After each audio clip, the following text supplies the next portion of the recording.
A man retires in 1965 with a fixed pension and a building society account. Nobody defaults on him.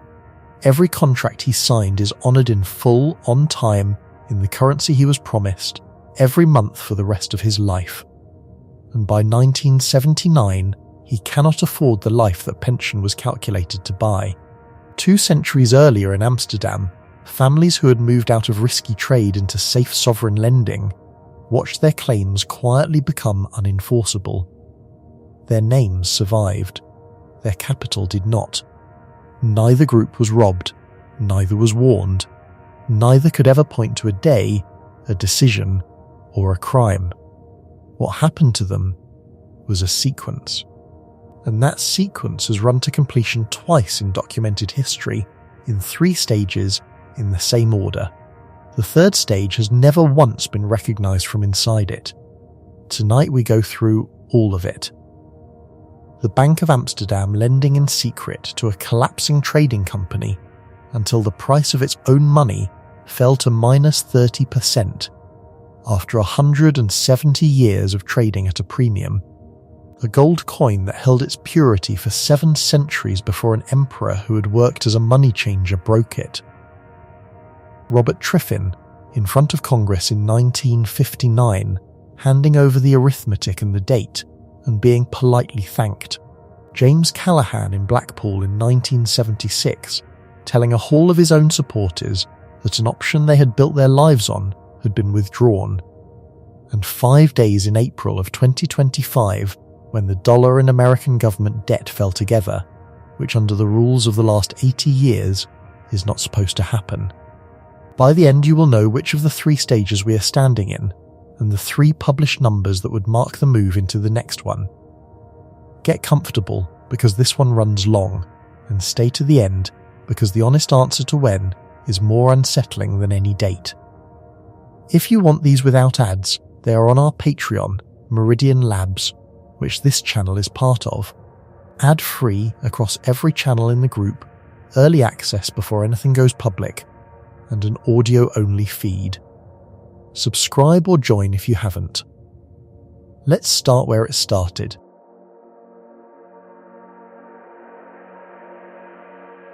Roughly 190 billion euros are sitting inside a building in Brussels right now, earning interest, and the country that owns that money cannot spend a single cent of it.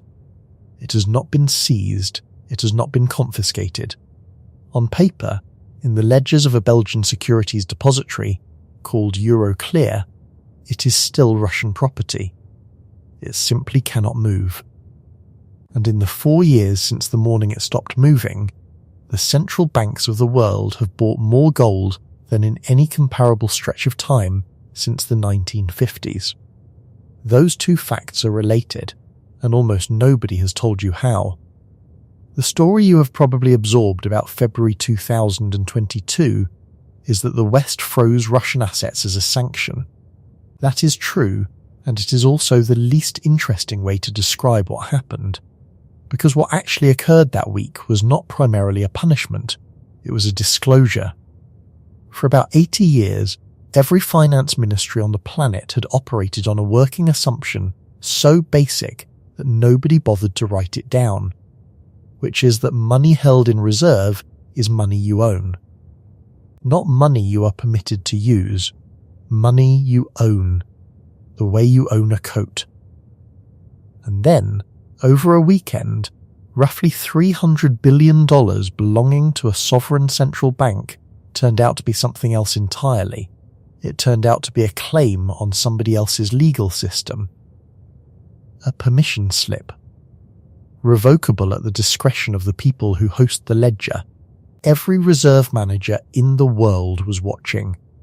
Not the ones you would expect. Not just Beijing and Moscow.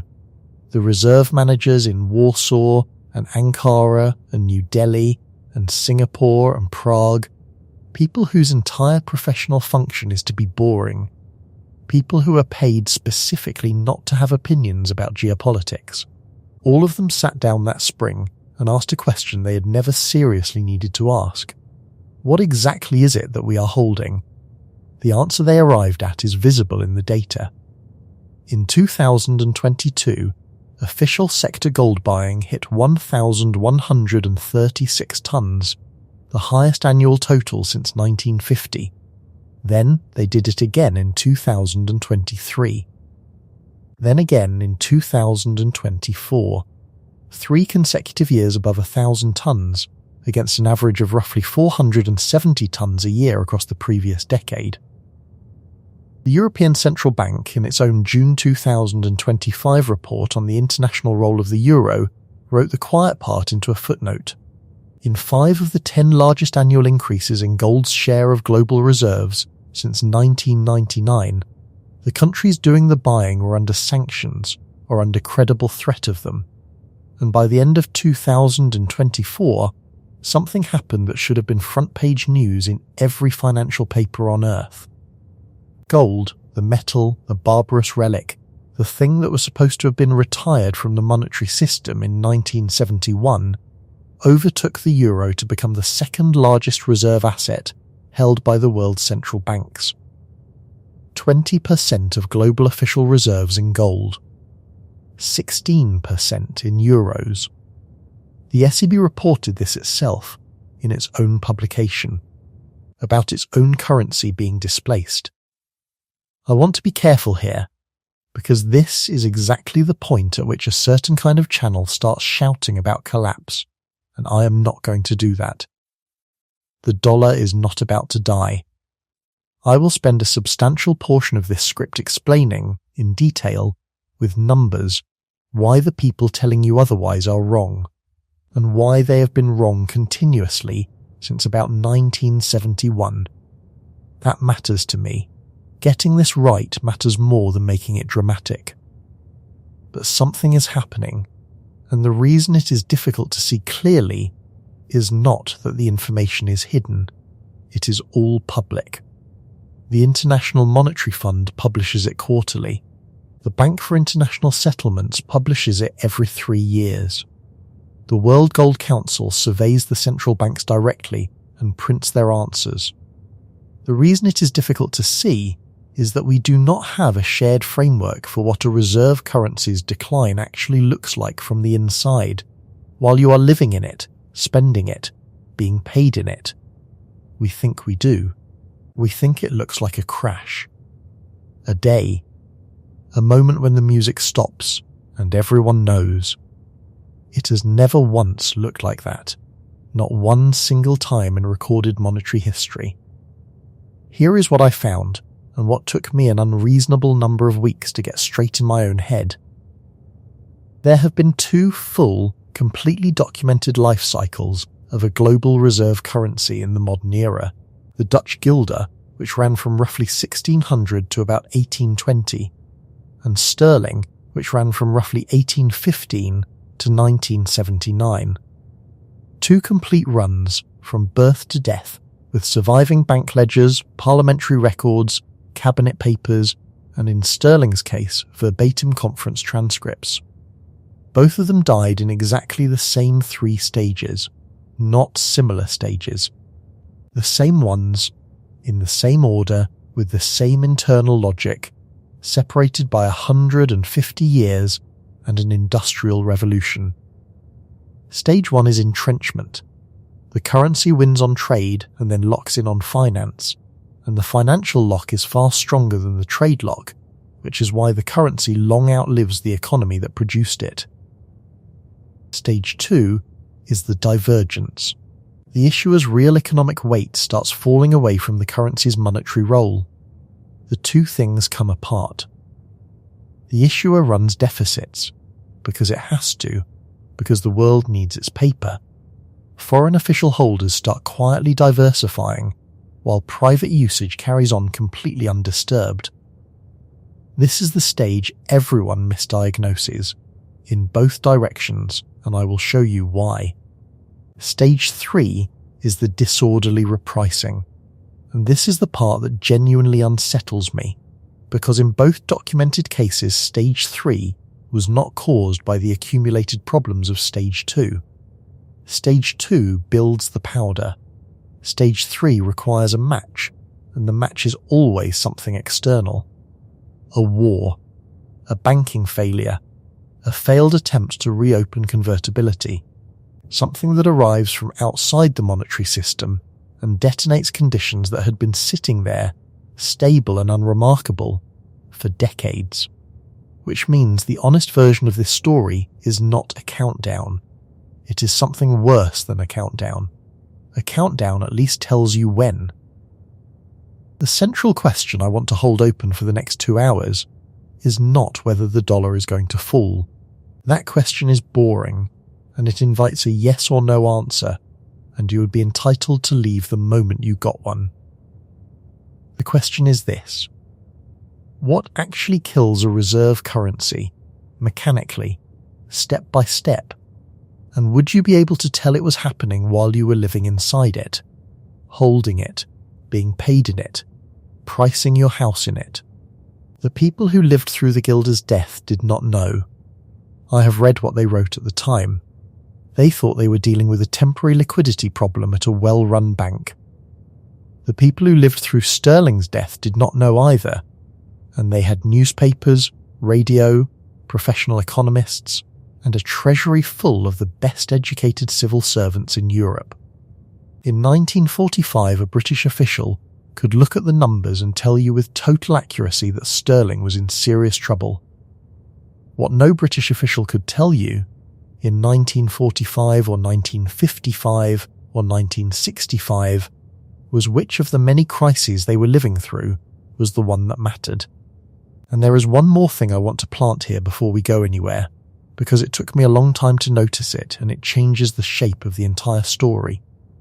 When a reserve currency dies, the currency does not die. Sterling still exists. You can hold a £5 note in your hand this afternoon. The guilder outlived its own reserve status by nearly 2 centuries and was only retired when the Netherlands joined the euro. What dies is something else, something that is much harder to name and much harder to notice going missing. Hold on to that.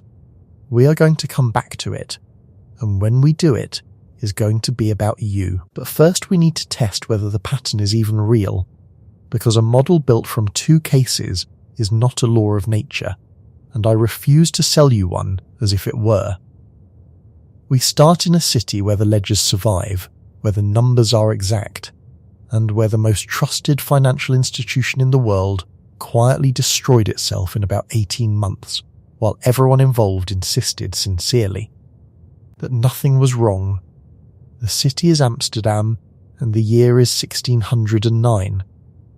What the Dutch built that year is, in my view, one of the 2 or 3 most underrated inventions in human history, and the reason you have never heard of it is that it does not look like an invention.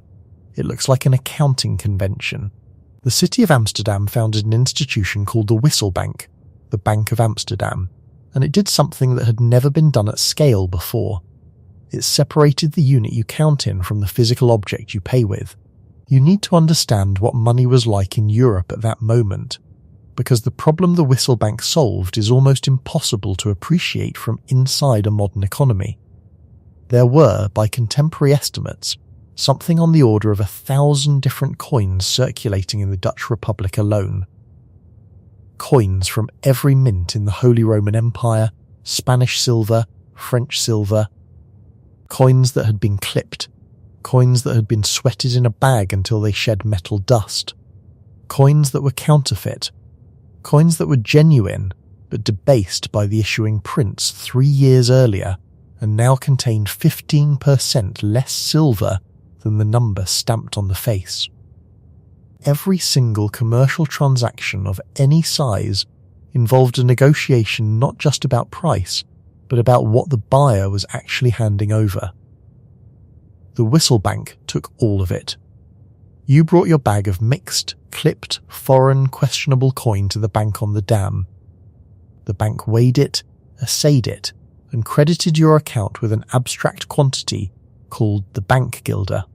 And from that moment on, you paid people by having the bank move a number from your ledger line to theirs. The bank guilder was not a coin. There was no bank guilder. You could not hold one. It was a pure unit of account backed by a vault, and because it could not be clipped or debased or counterfeited, it began to trade at a premium against the physical coins circulating in the streets. That premium had a name, the agio, and for the better part of 170 years, the agio was one of the most closely watched numbers in European commerce, because it was a live, continuously updating public measure of exactly how much more the world trusted an entry in a Dutch ledger than it trusted actual silver in its actual hand. Think about what that means. Amsterdam had manufactured trust and turned it into a tradable spread. Everything else follows from this. The Dutch East India Company, the Verenigde Ostindische Compagnie, founded in 1602, 7 years before the bank, became the largest commercial enterprise the world had ever seen, and it settled in bank guilders. The Baltic grain trade settled in bank guilders. Sovereign loans across half of Europe were denominated in bank guilders. The Bill of Exchange, which is the ancestor of every trade finance instrument in use today, cleared through Amsterdam because Amsterdam had the one thing a clearing centre requires above all others, which is a unit that everybody agreed on. That is stage 1. And notice what it is actually made of. It is not made of Dutch ships or Dutch cheese or Dutch military power. Those helped. But the thing that locked the guilder into the world's plumbing was an institutional promise about the reliability of a number. Financial infrastructure, not economic output. Remember that, because it is the reason reserve currencies survive so long after the economies behind them have stopped being remarkable. Now here is the misconception I need to clear out of the way, because it is the single most common thing people get wrong about this period, and it will wreck your understanding of everything that follows. The story you will usually hear is that the Dutch guilder declined because the Dutch Republic declined. Britain out-competed them, the Golden Age ended, the money followed the economy down. That is not what the records show. The Dutch Republic in 1770 was staggeringly, obscenely rich, richer per capita than Britain. The problem was not that the money ran out. The problem was what the money started doing. Because by the middle of the 18th century, Dutch capital had stopped going into Dutch enterprise. It went into lending. Specifically, it went into lending to foreign governments, at yields that looked safe and stable, and required no ships, no crews, no risk of scurvy or storms or the Portuguese. Amsterdam stopped being a merchant city and became a rentier city.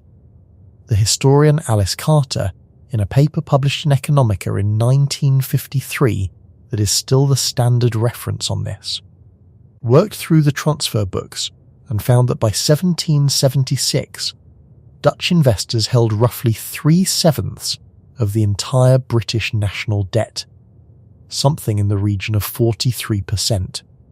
Read that again in slow motion. The financial capital of the world was, by the eve of the American Revolution, primarily in the business of funding its principal geopolitical rivals' government borrowing.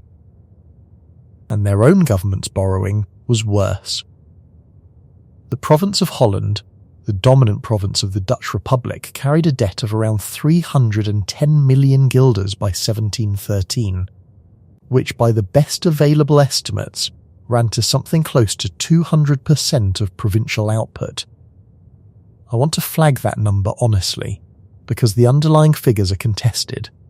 Historians disagree about whether to measure against provincial or federal accounts, and estimates of 18th century Dutch output vary considerably between researchers. 200% is the commonly cited figure from De Vries and van der Wood's Economic History of the Republic. Treat it as an order of magnitude, not a precision measurement. The direction is not in dispute. The Republic was carrying war debt from the wars against Louis XIV that it was never going to pay down, and it was servicing that debt out of a tax base that was no longer growing. This is stage 2, and I want you to notice how unalarming it looks. Dutch investors were making money. The bank guilder was still the world's reserve unit. The agio was healthy. Amsterdam was still the clearing centre of Europe. Anyone standing on the dam in 1775, looking at the traffic, would have told you the system was working perfectly. Two things were happening underneath that nobody had a name for. The capital had gone rentier, meaning it was now optimised for stability rather than growth, which meant it was extremely sensitive to any shock that revealed instability. And the balance sheet of the institution that held the whole thing together had begun to develop a hole. The first tremor came in 1763, and it involved a man named Leendert Pieter de Nuffville. De Nuffville was a merchant banker, a spectacular one, the kind of operator who during the 7 Years' War had built a business on financing grain and currency arbitrage across the German states, when the war ended in February 1763. The debased Prussian coinage he was holding collapsed in value, and the credit chain he had constructed on top of it collapsed with it. His firm went down in July. And because the Amsterdam merchant houses financed each other through a web of accepted bills, roughly 30 firms failed in the following weeks across Amsterdam, Hamburg and Berlin. The Wisselbank intervened. It lent against bullion collateral, and it worked, and the crisis passed in weeks. This is generally regarded as one of the earliest recognisable lender of last resort operations in history, and it went well. That success is the thing that killed it, because 9 years later, in 1772, it happened again. A London house called Neil, James, Fordyce and Down collapsed after one of its partners, Alexander Fordyce, lost enormous sums shorting East India Company stock and ran.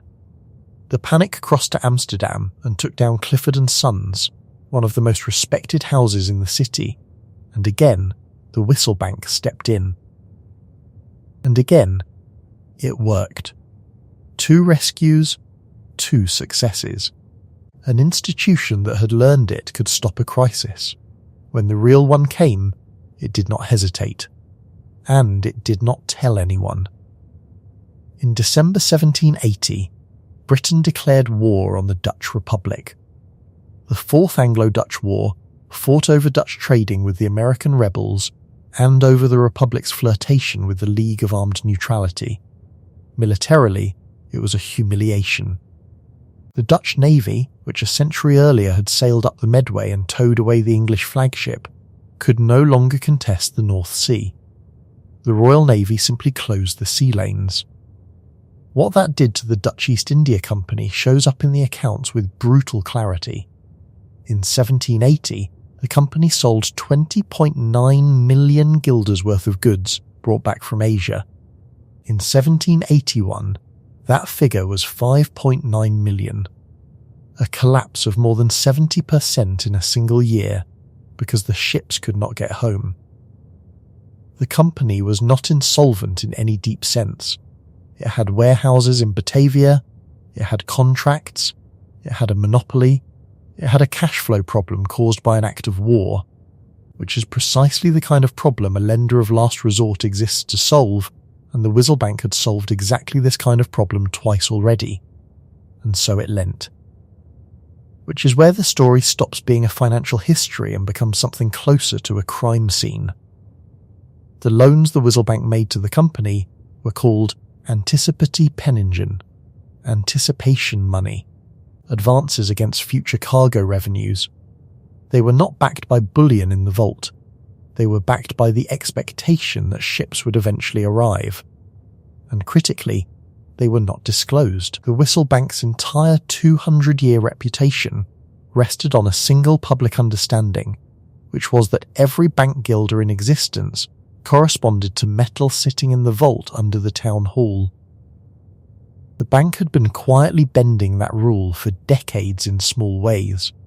Now it broke it, at scale, in secret, to save a politically connected company during a war.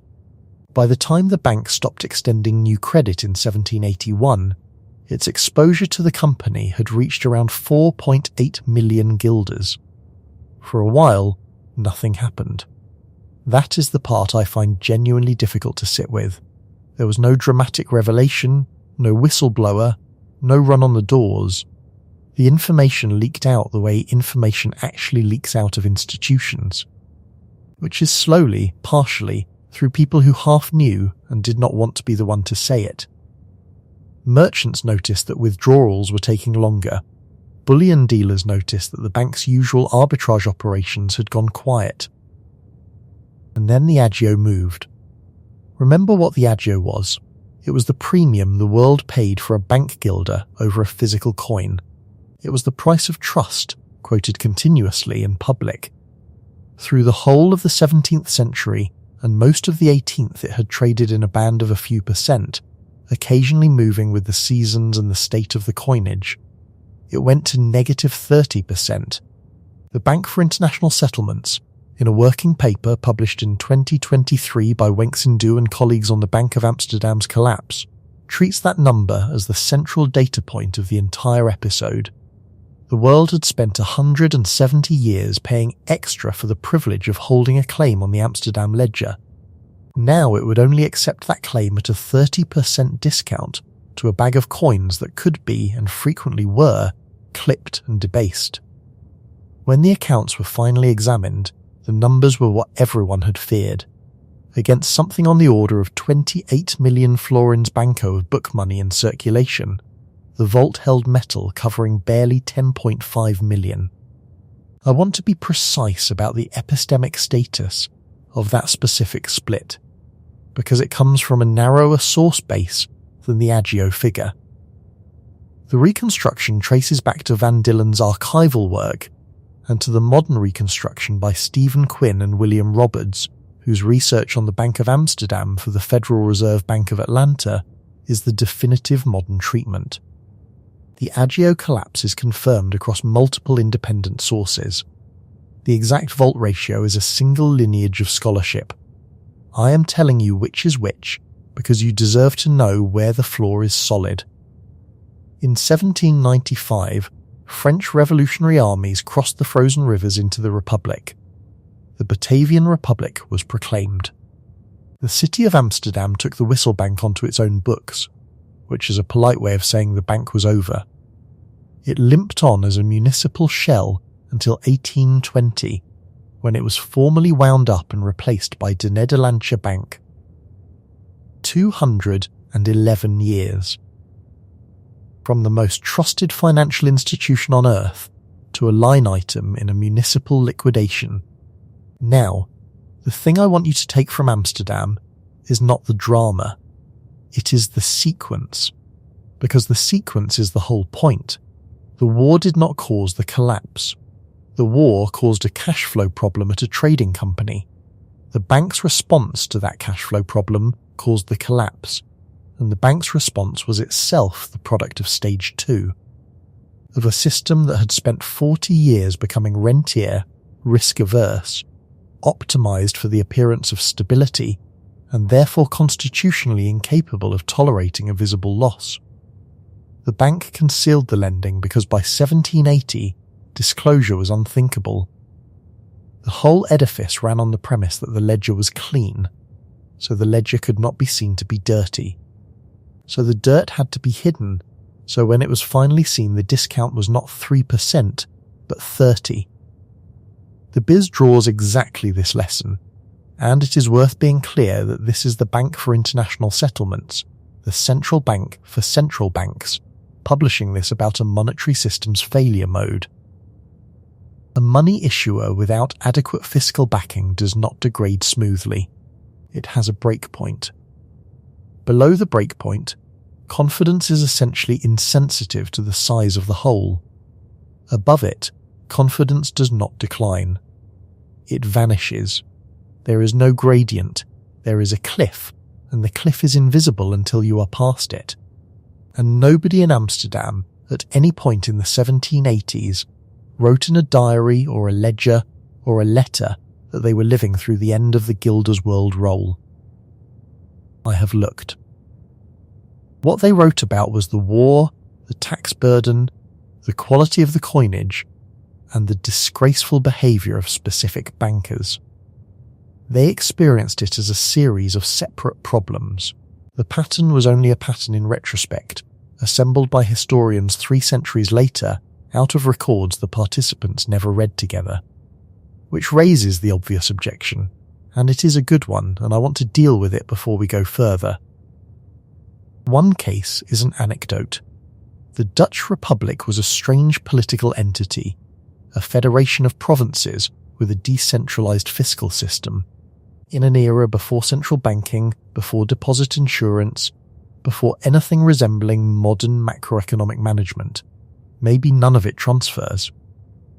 Before we go there, I want to widen the frame, because the objection that 2 cases cannot establish a pattern deserves a better answer than a shrug. Go back further and the records get thinner, but the shape gets clearer. And the clearest case in all of monetary history is one almost nobody in the West has heard of. The Roman Emperor Constantine introduced a gold coin called the solidus around the year 309. Roughly 4.5 grams, 24 carats, essentially pure. It became the money of the Mediterranean world, and after the Western Empire fell, the Eastern Empire kept issuing it out of Constantinople, unchanged, for the next 7 centuries. Merchants in Alexandria and Antioch and Kiev and the Frankish kingdoms took it. The Arabs called it the dinar after modelling their own coin on it. In Western Europe it was known as the byzant, the coin of Byzantium, and it turns up in Italian commercial contracts and in the Song of Roland. 700 years without a meaningful debasement. Put a length like that next to anything in modern experience. The dollar has existed as a national currency for about 230 years. Sterling's classical gold standard ran for roughly a century. The solidus held its weight and its fineness through the reign of Justinian, through the Arab conquests, through iconoclasm, through the loss of Egypt and Syria and North Africa, through military catastrophes that removed 2/3 of the empire's territory and most of its tax base. Territorial collapse did not debase it. Read that again, because it destroys the intuition almost everyone brings to this subject.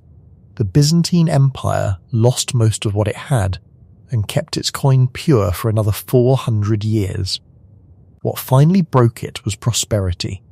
In the early 11th century, Byzantium was in one of its strongest positions in centuries. Basil II had crushed the Bulgarians, the frontiers were secure, trade was expanding, the treasury was full, and it was precisely then, under Michael IV, who reigned from 1034 to 1041, that the solidus was quietly debased for the first time. Michael IV had been, before his sudden elevation by marriage to the Empress Zoe, a money changer from Paphlagonia. The first man to debase the most stable coin in recorded history was a professional in the business of assessing coin. I have thought about that sentence more than is reasonable. The debasement was small at first, and it was not a response to a crisis. It happened during an expansion, to fund an expansion, at a moment when everything looked strong. Under Constantine IX Monomachos, reigning from 1042 to 1055, it accelerated. And then came the exogenous shock. In the year 1071, at Manzikert in eastern Anatolia, the Byzantine army was destroyed by the Seljuks, and the emperor was captured. Anatolia, the empire's recruiting ground and tax base, was lost within a decade. The coin's fineness fell to around 8 carats. In the early reign of Alexios I, in the 1080s, it approached worthlessness. 7 centuries of monetary reputation were consumed in roughly 50 years. And the consumption began not in the disaster, but in the good years before it. Alexios reformed the currency in 1092, introducing a new coin called the hyperpyron, meaning refined by fire, at about 4.5 grams and roughly 20.5 carats. It was an honest coin, and it worked, and it stabilized the empire's finances. It never recovered the solidus's international role. The bezant that mattered to Italian merchants after that was increasingly the Venetian ducat and the Florentine florin, and Constantinople spent the rest of its existence as a customer in a monetary system it had once defined. The scholarship here belongs mainly to Philip Grierson and Cecile Morrison, whose work on Byzantine coinage is the standard reference. And I want to be clear that 11th century fineness estimates come from metallurgical analysis of surviving specimens rather than from documentary evidence, so the numbers carry wider error bars than anything I have quoted from the modern period. But the sequence is unmistakable, and it is the same sequence. Entrenchment through institutional reliability, sustained across catastrophes that should have destroyed it. Divergence beginning during a boom, invisible to contemporaries, driven by the ordinary fiscal appetite of a state that felt secure, and a repricing triggered by a battle in eastern Anatolia that had nothing to do with monetary policy and that no treasury official could have forecast. 3 cases now across 1,000 years on 3 different technological bases under 3 completely different political systems. Therefore, we need a second case, ideally one with a modern state, a professional treasury, an independent central bank, published statistics, trained economists, and a free press. A case where everyone involved could see the numbers in real time. And it turns out we have one, in enormous detail, and the outcome was exactly the same. Britain in 1913 was the closest thing to monetary hegemony the world has ever produced, including now. The numbers are almost hard to believe. Roughly half of all world trade, by the most careful modern reconstructions, was financed through sterling bills drawn on London. Not conducted in sterling, financed in sterling. A Brazilian coffee exporter selling to a German importer, neither party having any connection to Britain whatsoever, would settle through a 90-day bill accepted by a merchant bank in the city, because that was the instrument the world had agreed to trust. The pound was fixed against gold at £3.17 and 10.5 pence per standard ounce, and against the dollar at $4.86, a parity so stable that people built entire commercial lives on the assumption it was a law of nature. Britain was also the largest creditor the world had ever seen. In the years just before the First World War, British overseas investment accounted for more than 40% of the global total, and something like 1/10 of British national income arrived as returns on capital invested somewhere else. The City of London was not describing the British economy. It had become an autonomous machine for pricing and financing the entire planet. And underneath all of it sat the Bank of England, running the gold standard on a gold reserve that was, by the standards of the sums involved, almost comically small. The system did not work because Britain had the gold. It worked because everybody believed Britain would always be able to get the gold, which meant nobody had to test it. That is stage 1 again. Financial infrastructure, institutional promise, network entrenchment. Same as Amsterdam 300 years later, with steamships. Then, on the 28th of July 1914, Austria-Hungary declared war on Serbia, and the entire structure seized in about 72 hours. This is a piece of history that has been almost completely forgotten, and it deserves not to be. Because it is the first time in the modern era that a global financial system actually stopped. The London Stock Exchange closed on the 31st of July 1914. It stayed closed for 5 months. The bill market, that beautiful frictionless machine for financing world trade, froze solid because nobody could tell which acceptances were now claims on enemy nationals.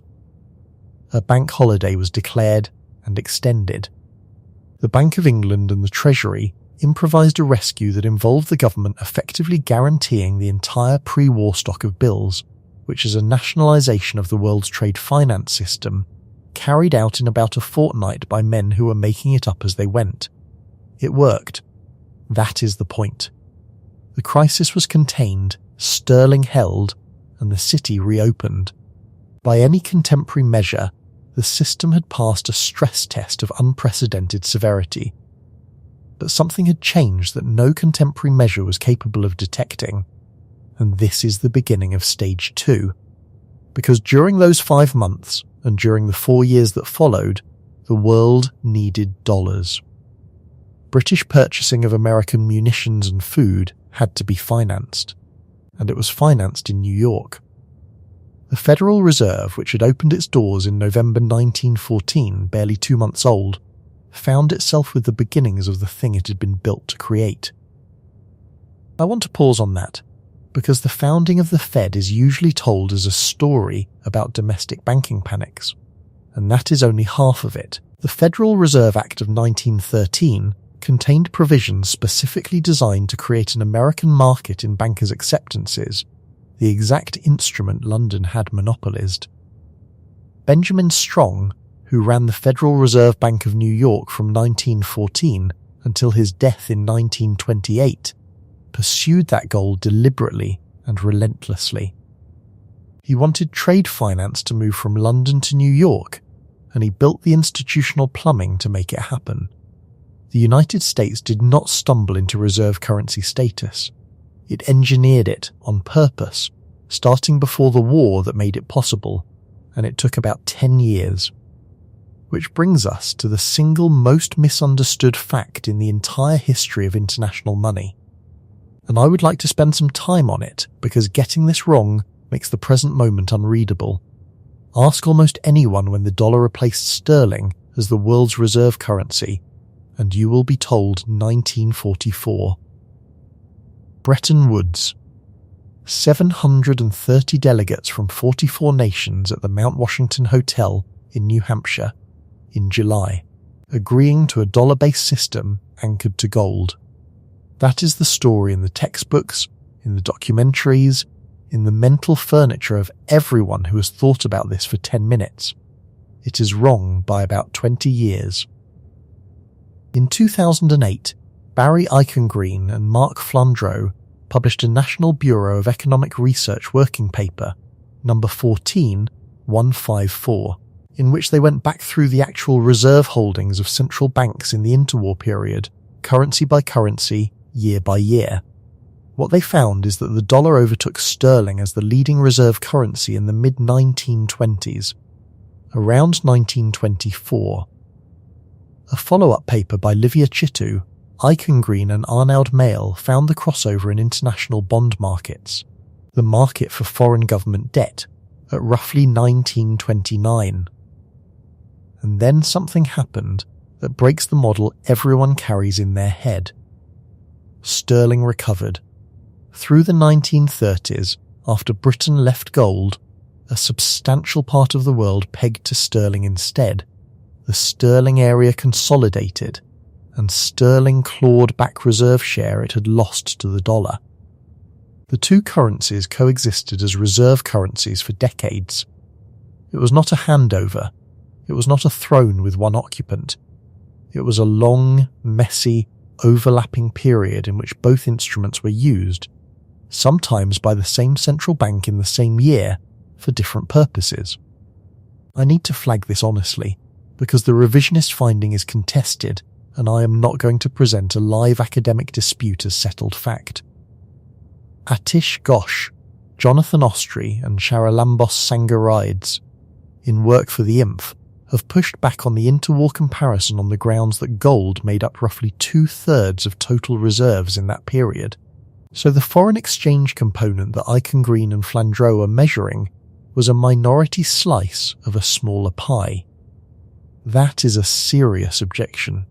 It does not, in my reading, overturn the core finding, but you should know that the argument is live.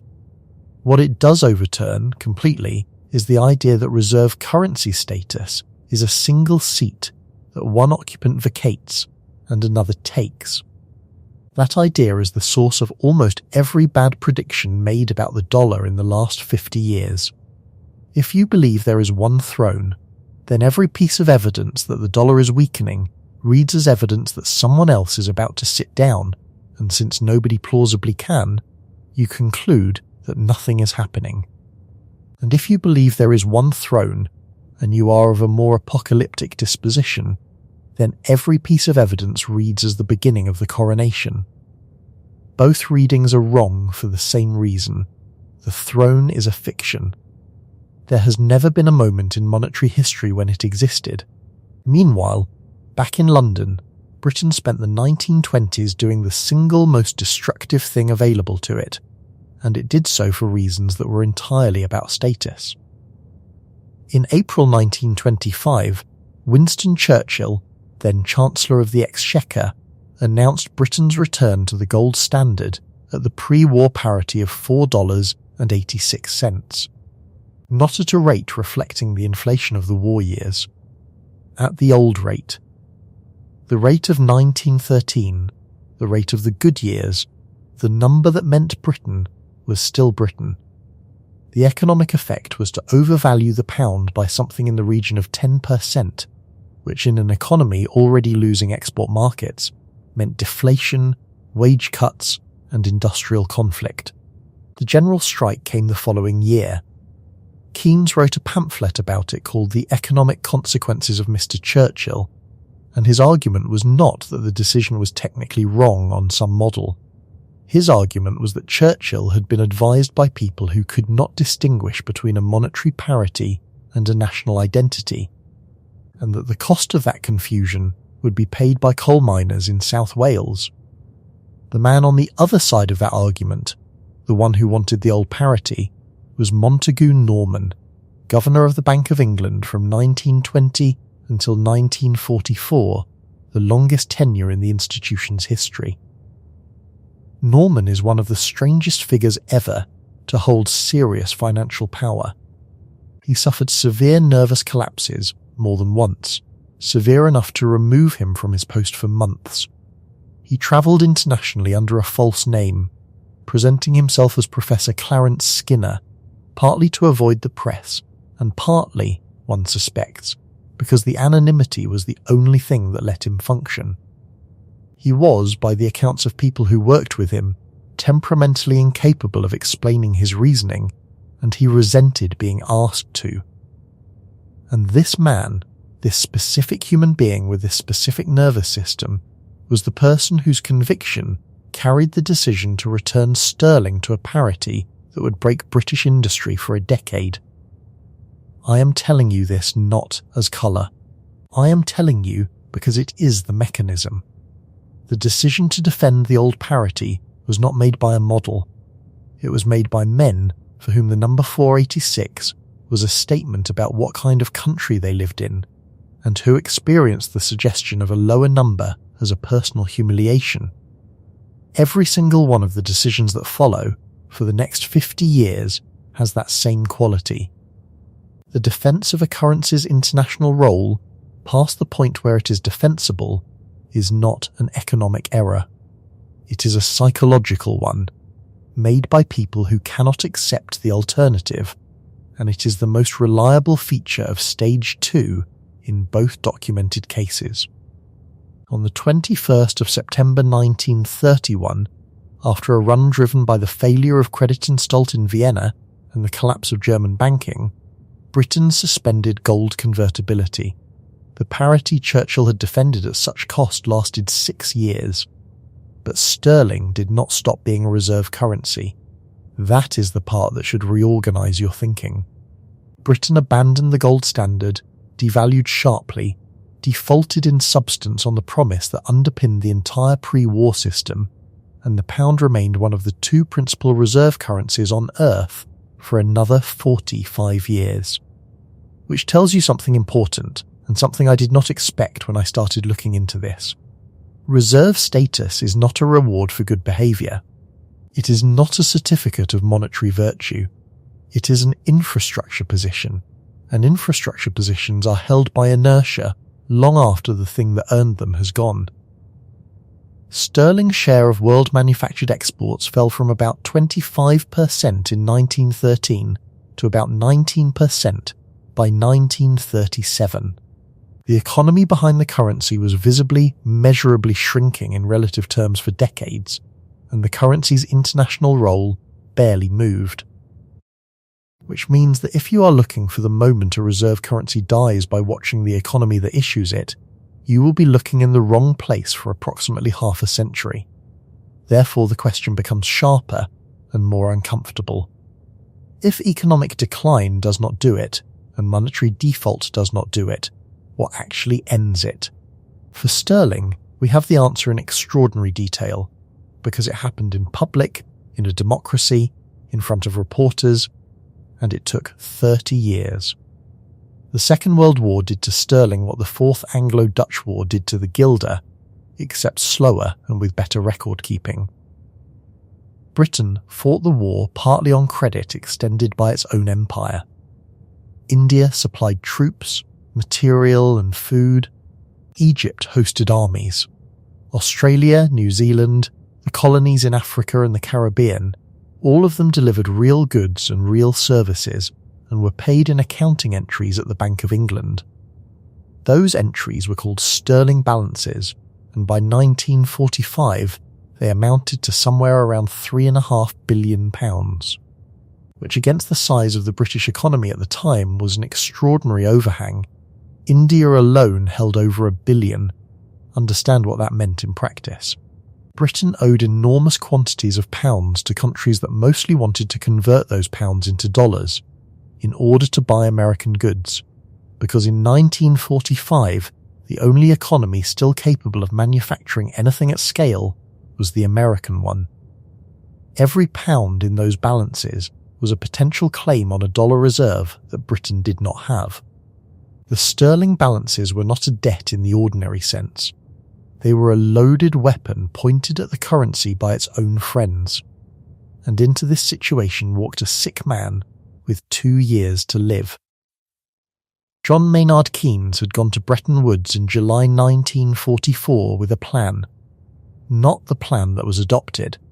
His proposal was for an international clearing union issuing a supranational reserve unit he called Bancor, in which no single national currency would sit at the centre of the system, and in which the burden of adjustment would fall on surplus countries as well as deficit ones.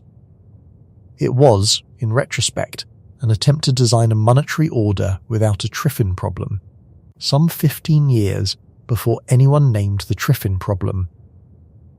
It lost. It lost to the plan drafted by Harry Dexter White, Assistant Secretary of the United States Treasury, which put the dollar at the centre, fixed to gold, with every other currency fixed to the dollar. It lost because the United States held most of the world's gold and produced most of the world's goods and had no interest whatsoever in a system that constrained creditors. Keynes went back to Britain and then spent the following year negotiating the Anglo-American loan, which is one of the bleaker episodes in the history of Allied diplomacy. Lend-Lease was terminated abruptly in August 1945, days after the Japanese surrender, leaving Britain with no financing and no reserves. The loan that replaced it, agreed in December 1945, was $3.75 billion at 2% interest. And it came with a condition attached that Keynes fought and lost. Sterling would be made convertible into dollars within 1 year of the agreement taking effect. In March 1946, Keynes travelled to Savannah, Georgia, for the inaugural meeting of the boards of the International Monetary Fund and the World Bank. He wanted the institutions headquartered in New York, staffed by international civil servants, run at arm's length from any government. The Americans wanted them in Washington, close to the Treasury. The Americans won that too. Keynes left Savannah having lost every substantive argument he had made about the architecture of the post-war monetary system. He suffered a heart attack on the train back from Savannah to Washington. Harry Dexter White, the man who had beaten him, was reportedly with him. Keynes made it home to Sussex and died at Tilton on the 21st of April 1946, aged 62. Harry Dexter White outlived him by 2 years. On the 13th of August 1948, White testified before the House Un-American Activities Committee, denying accusations that he had passed information to Soviet intelligence. 3 days later, On the 16th of August 1948, he died of a heart attack. I want to be careful about White, because the espionage question is genuinely unresolved, and I have watched a lot of people be extremely confident about it in both directions. The dates are not in dispute. He testified, and he died 3 days later. The Venona decrypts, released decades afterwards, are read by most serious historians as strongly implicating him.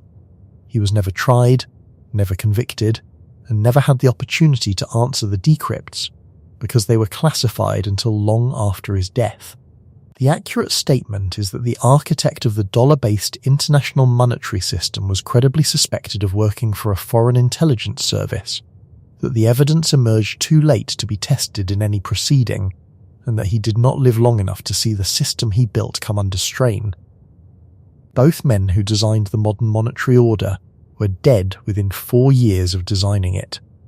The convertibility clause in the Anglo-American loan came due on the 15th of July 1947.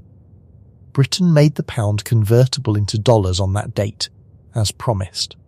Everyone holding sterling balances, everyone who had been paid in accounting entries during the war, everyone who wanted dollars moved at once. The reserves drained at a rate the Treasury had not modelled and could not survive. On the 20th of August 1947, 35 days later, convertibility was suspended. 5 weeks. That is how long the promise lasted. The failed convertibility attempt of 1947 is the single clearest marker of the transition from Stage 2 to Stage 3 that exists anywhere in the historical record, and I would ask you to hold it in mind for the rest of this script, because it is a specific, dated, observable event of a kind we can look for elsewhere. Not a trend, not a share of reserves ticking down.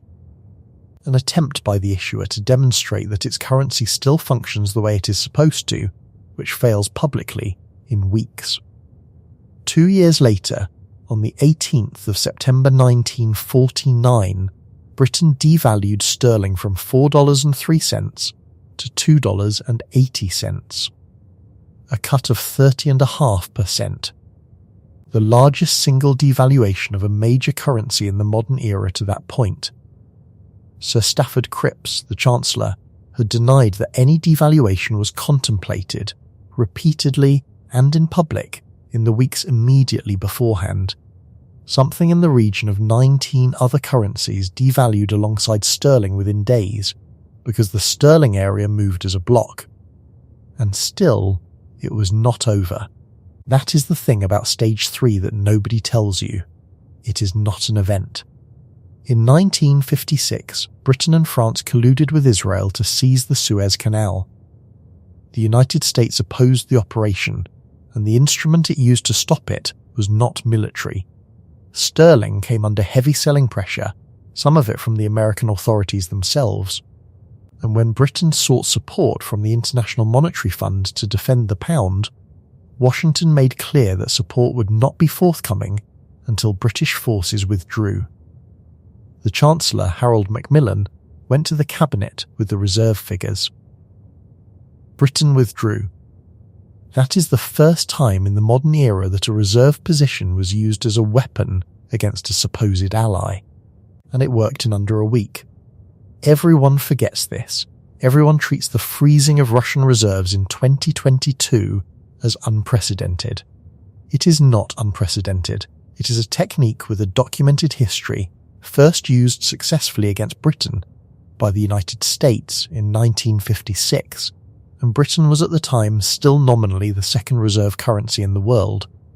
On the 18th of November 1967, sterling was devalued again, from $2.80 to $2.40, a cut of 14.3%. Harold Wilson went on television that evening and told the country that the pound in their pocket had not been devalued. The line was technically defensible and politically catastrophic, and it is remembered 60 years later as a synonym for a government insulting the intelligence of its own electorate. In 1968, the Basel Agreements were signed. Under them, a group of central banks coordinated by the Bank for International Settlements, provided facilities to guarantee the dollar value of the remaining sterling balances, in exchange for the holders agreeing to keep a minimum proportion in sterling. Sit with what that actually is. The rest of the world's central banks got together and paid to manage the orderly retirement of a reserve currency, because a disorderly one would have damaged them too. Sterling's reserve role by 1968 was not being sustained by demand. It was being sustained by an international arrangement designed to dismantle it slowly. And then, in 1976, the end. On the 28th of September 1976, the Chancellor of the Exchequer, Denise Healey, was at Heathrow Airport about to board a flight to a Commonwealth Finance Ministers meeting in Hong Kong.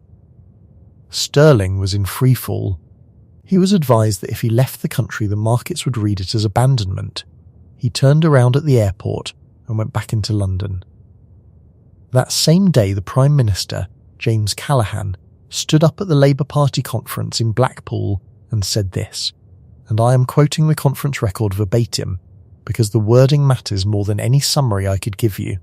We used to think that you could spend your way out of a recession and increase employment by cutting taxes and boosting government spending.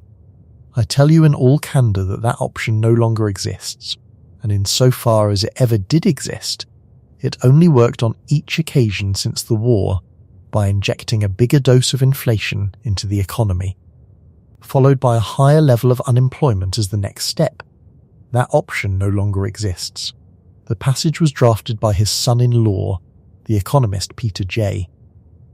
Callaghan delivered it to a hall full of trade unionists and labour activists who had spent their entire adult lives believing the opposite, and within weeks Britain applied to the International Monetary Fund for a loan of $3.9 billion, the largest the fund had ever made, conditioned on £2.5 billion of public spending cuts. The sterling area was formally wound up in 1979. Now count the years. If Stage 2 begins in 1914, when the bill market froze and the dollar's ascent became a deliberate project in New York, then sterling's decline ran 62 years to the fund loan and 65 to the end of the sterling area. 65 years. 2 full working lifetimes. A person who entered the Treasury as a graduate clerk in the summer of 1914 would have retired before it finished. And here is what I actually want you to take from Callaghan, because it is the second time this idea has surfaced, and it is not going away. He was not announcing that the pound had failed. The pound was still there. People were still paid in it, still bought houses with it, still held it in their pockets exactly as Wilson had promised. What Callaghan was announcing, to a room that did not want to hear it, was that a set of choices his country had assumed were permanently available had been withdrawn. Not by a vote, not by an enemy, by arithmetic, and by the accumulated opinion of people who held claims on Britain and had begun to price those claims differently. That option no longer exists. Nobody in that hall in Blackpool experienced it as the death of a reserve currency. They experienced it as a betrayal by their own party leader. The monetary history was invisible from inside the room. Which brings us to the machine that had replaced sterling, and to the man who worked out, in 1959, exactly how and why it would eventually fail. He was ignored for 12 years. Then he was proved right, precisely, on a Sunday evening in August. Robert Triffin was born on the 5th of October 1911 in Flobeck, a small town in the Belgian province of Hainaut, in the linguistic borderland where Flemish and Walloon Belgium grind against each other. He studied at Leuven, went to Harvard, took his doctorate in 1938, taught there until 1942, and took American citizenship the same year. He worked at the Federal Reserve from 1942 to 1946, at the International Monetary Fund from 1946 to 1948, and then in Paris on the European Payments Union, the institution that got post-war European trade moving again when nobody had any dollars. In 1951, he went to Yale, where he stayed for 26 years. He was, in other words, not an outsider. He was inside every single institution that mattered consecutively for 2 decades. When he said something about the international monetary system, he was saying it having personally helped build large parts of it. In 1959, he said something that nobody wanted to hear. The argument appeared first in 2 articles in the Banca Nazionale del Lavoro Quarterly Review in March and June of 1959, then in a statement to the Joint Economic Committee of the United States Congress in October of that year, and finally in a book published by Yale University Press in 1960 called Gold and the Dollar Crisis. The argument itself takes about 90 seconds to explain, and it has never once been refuted. The world economy is growing. Trade is expanding. Every country that trades needs reserves, and under the Bretton Woods system reserves means dollars, because dollars are the thing convertible into gold at $35 an ounce. Therefore, the supply of world reserves must grow. Therefore, dollars must flow out of the United States and accumulate abroad. And the only way for dollars to flow out of the United States on a sustained basis is for the United States to run persistent balance of payments deficits. Fine so far. Now follow it one step further, which is the step nobody wanted to take. Those accumulated foreign dollar claims are claims on American gold. The world stock of monetary gold grows slowly, at whatever rate mines produce it. The world stock of dollar claims grows at whatever rate world trade demands. Those 2 rates are not the same, and there is no mechanism to make them the same. Therefore, at some calculable point, the outstanding foreign claims on American gold exceed the American gold stock. Not approximately. Arithmetically, at that point, the promise underpinning the entire system is no longer physically deliverable, and everybody can see that it is not deliverable, and the only thing preventing a run is that nobody has yet decided to be first. The system, Triffin said, contains a date after which it cannot work, and that date arrives not because anyone misbehaves, but because the system functions as designed. Notice how exactly this rhymes with Amsterdam. In 1780, the Wisselbank had issued more claims than it could redeem, and the structure held perfectly right up until the moment someone checked. Triffin was describing, in 1959, in front of the United States Congress, the same architecture at planetary scale, and telling them when the checking would begin. He was thanked politely. The Treasury's position, broadly, was that the deficits were temporary, that European recovery would rebalance the accounts, and that the system had adequate mechanisms. Triffin spent the next decade being treated as a clever man with an interesting theoretical objection. The person who took him seriously was French. Jacques Rueff was an economist, a former inspector of finances, and by the 1960s an advisor to Charles de Gaulle. Rueff had been arguing for years that the dollar-based system allowed the United States to run what he called a deficit without tears. His point was mechanical rather than moral. When France ran a deficit, it lost reserves and had to adjust. When the United States ran a deficit, the dollars it paid out came straight back into the American banking system as foreign official deposits. So the United States never experienced the constraint that every other country experienced. It could import more than it exported indefinitely, and the bill arrived in the form of foreign accumulation of its own currency, which cost it nothing. On the 4th of February 1965, de Gaulle held a press conference at the Élysée Palace and made this a matter of state. He called for a return to gold as the basis of international settlement, describing it as the only unquestionable monetary basis which did not bear the mark of any individual country. That phrasing is recorded in the American Diplomatic Archives, in the Foreign Relations of the United States series, because the State Department was paying extremely close attention. And here is the misconception I want to correct. because it is repeated constantly and it is wrong in a way that matters. De Gaulle did not coin the phrase exorbitant privilege. He never said it, neither did Ruff, in any text anyone has been able to locate. The phrase came from Valéry Giscard d'Estaing, then de Gaulle's finance minister, and it reached print through the journalist Raymond Aron in Le Figaro in February 1965. Barry Eichengreen documents this in his book on the subject. The reason it matters is that the phrase is usually deployed as though it were a piece of French nationalist theatre, a general thumping a lectern about American arrogance. It was not. It was a technical description from a finance minister of a specific asymmetry in the mechanics of international settlement, and the technical description was accurate. France began converting its dollars into gold and shipping the gold home. The pressure built through the second half of the decade.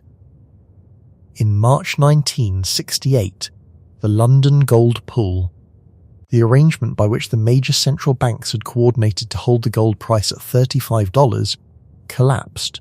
The London gold market closed for 2 weeks.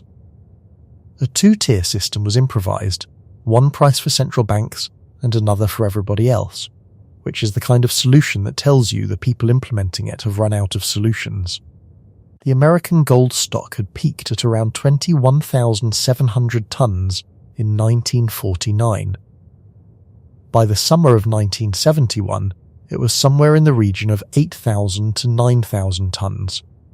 I want to flag that the precise figures vary between sources, with some giving the 1971 holding as 8,100 tons and others as 9,069 tons, depending on the exact date and on whether certain holdings are counted.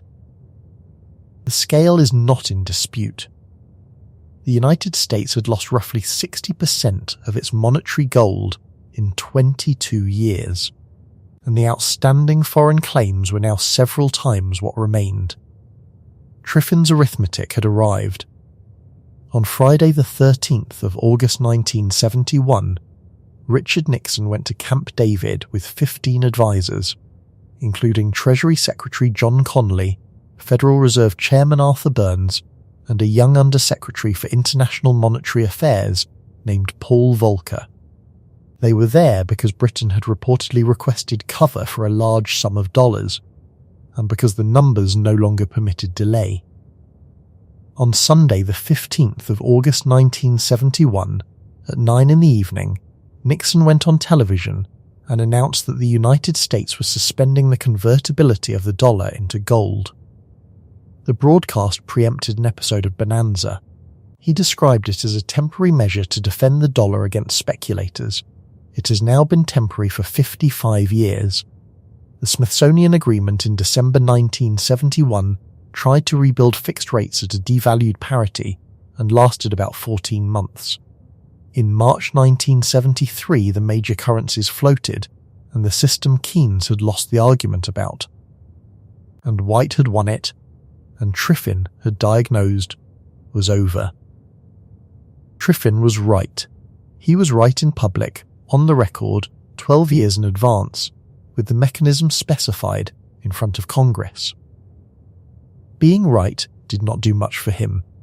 He left Yale in 1977, moved back to Belgium, and resumed Belgian citizenship. Having given it up 35 years earlier for a country whose monetary system he had spent his career trying to warn. He was made a baron by the King of the Belgians in 1989.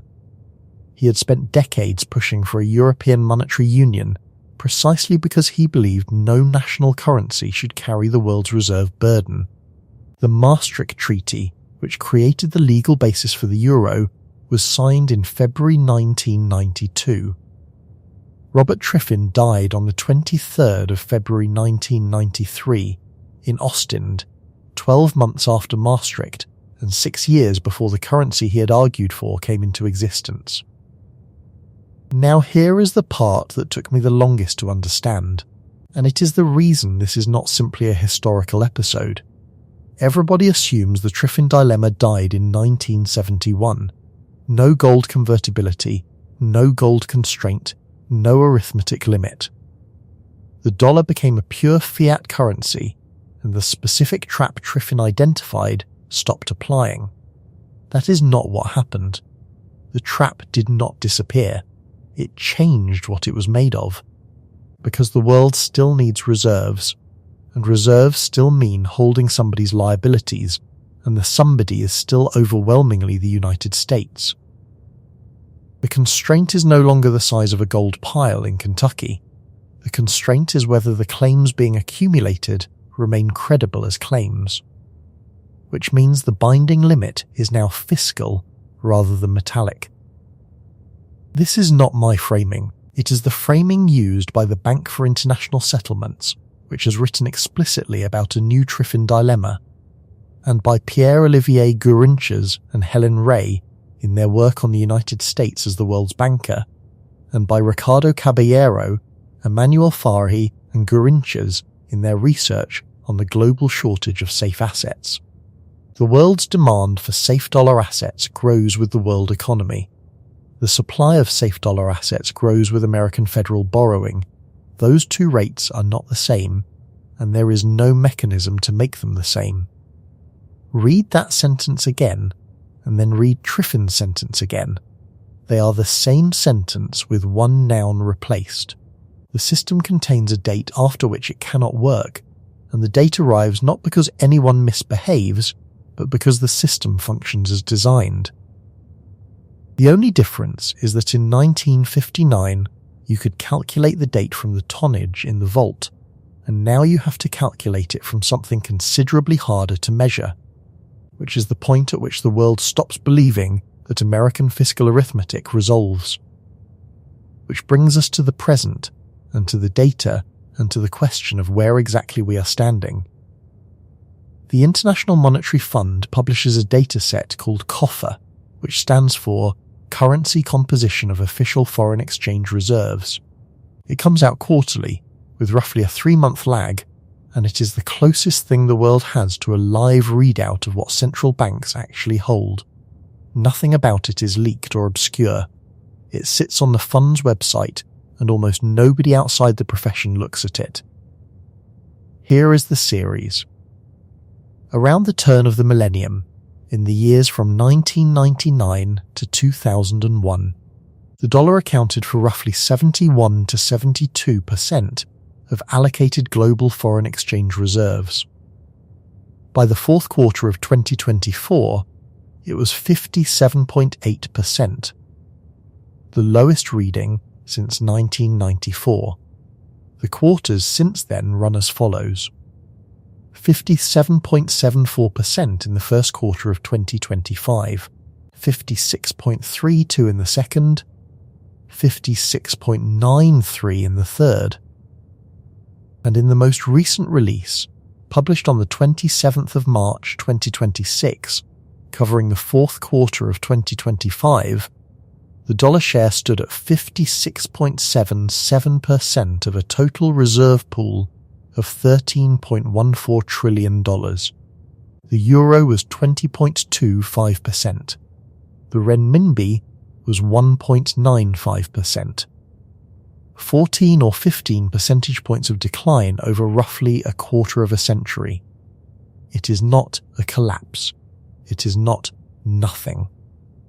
Now, everything depends on what is causing that decline, and this is where I have to walk you through a genuine, unresolved, high-stakes disagreement between two sets of extremely serious people, because if I let you walk away with only one side, you will misread the entire situation. The first position belongs to the Federal Reserve. In a note published on the 18th of July, 2025 by Carol Bertot, Stephanie Kirkuru and Bastian von Beschwitz, part of the Fed's ongoing series on the international role of the dollar, the argument is essentially this: reserve shares are measured in dollars. When the dollar strengthens against the euro, the dollar value of euro holdings falls, and the dollar's measured share rises without any central bank having bought or sold anything. When the dollar weakens, the reverse. A substantial portion of the apparent decline is a valuation artifact of exchange rate movement not a portfolio decision, and they have a devastating example. In the second quarter of 2025, the dollar's COFER share fell from 57.74 to 56.32%, nearly 1.5 points in 3 months. That looks like a stampede. Adjust for exchange rate movements, and the underlying shift was 0.12 percentage points. 0.12. Nobody moved. What looked like a stampede was an exchange rate. The second position belongs to the fund's own researchers. Serkan Arslanalp, Barry Eichengreen and Chima Simpson-Bell published a working paper in March 2022 titled The Stealth Erosion of Dollar Dominance, which examined the long-run decline with valuation effects controlled for, and concluded that the erosion is real, deliberate, and driven by what they call active diversifiers. Central banks making conscious portfolio choices, and they found something genuinely unexpected about where the money went. Roughly a quarter of the shift out of dollars went into the renminbi. The other 3/4 went into what they termed non-traditional reserve currencies: the Australian dollar, the Canadian dollar, the Korean won, the Singapore dollar, the Nordic currencies. Not into a rival hegemon, into a scattering of small, well-governed, liquid, boring jurisdictions. Both papers are correct. That is the part that took me a while. The Fed is correct that quarter-to-quarter moves are dominated by valuation, and that headline COFER readings are routinely overinterpreted. The fund's researchers are correct that once you strip valuation out over a long enough window, there is a real, persistent, deliberate reallocation happening. The disagreement is not about the arithmetic, it is about the time horizon over which you are entitled to draw conclusions, and there is no objective answer to that.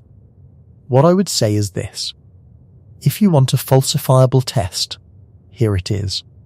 If the valuation-adjusted dollar share starts declining at more than 0.5 percentage point a year on a sustained basis across multiple years, the active diversification argument wins decisively and the Fed's position becomes untenable.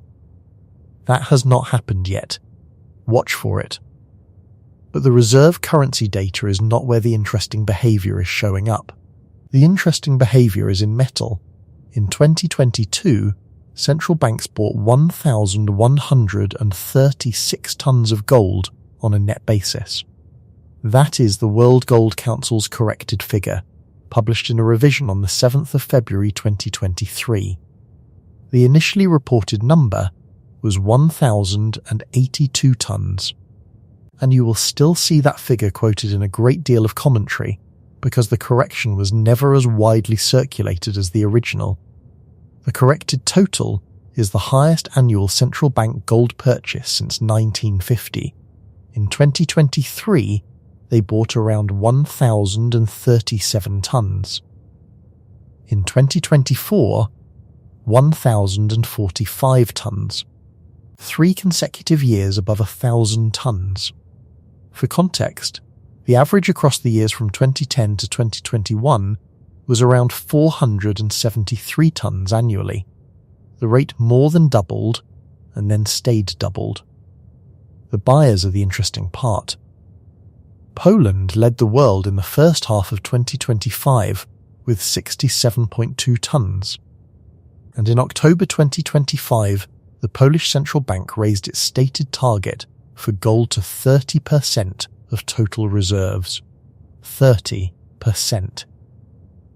That is not a hedge. That is a structural reallocation of a European Union member states' reserve position.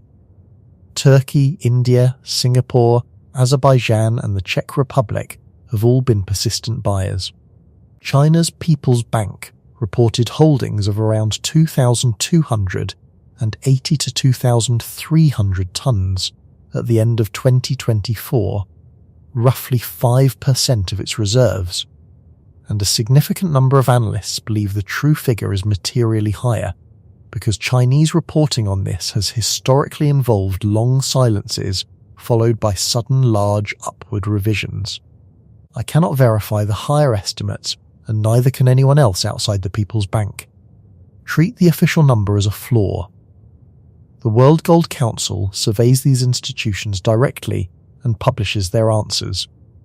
In the 2025 survey, 95% of responding central banks expected global official gold reserves to increase over the following 12 months. 43% said they intended to increase their own holdings, up from 29% in the 2024 survey. Note what the trend in that second number means. It is not that a large minority want more gold, it is that the proportion wanting more gold rose by half in a single year. And at the end of 2024, the crossover happened.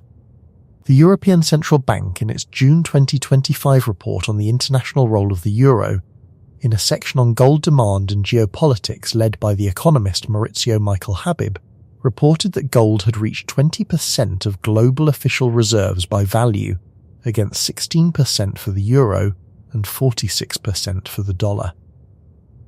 Gold overtook the euro. The world's central banks now hold more value in a metal that pays no interest, has no counterparty, and produces nothing than they hold in the currency of the second largest economic bloc on Earth. Total central bank gold holdings have climbed back to roughly 36,000 tons, which is approaching the mid-1960s peak of around 38,000 tons.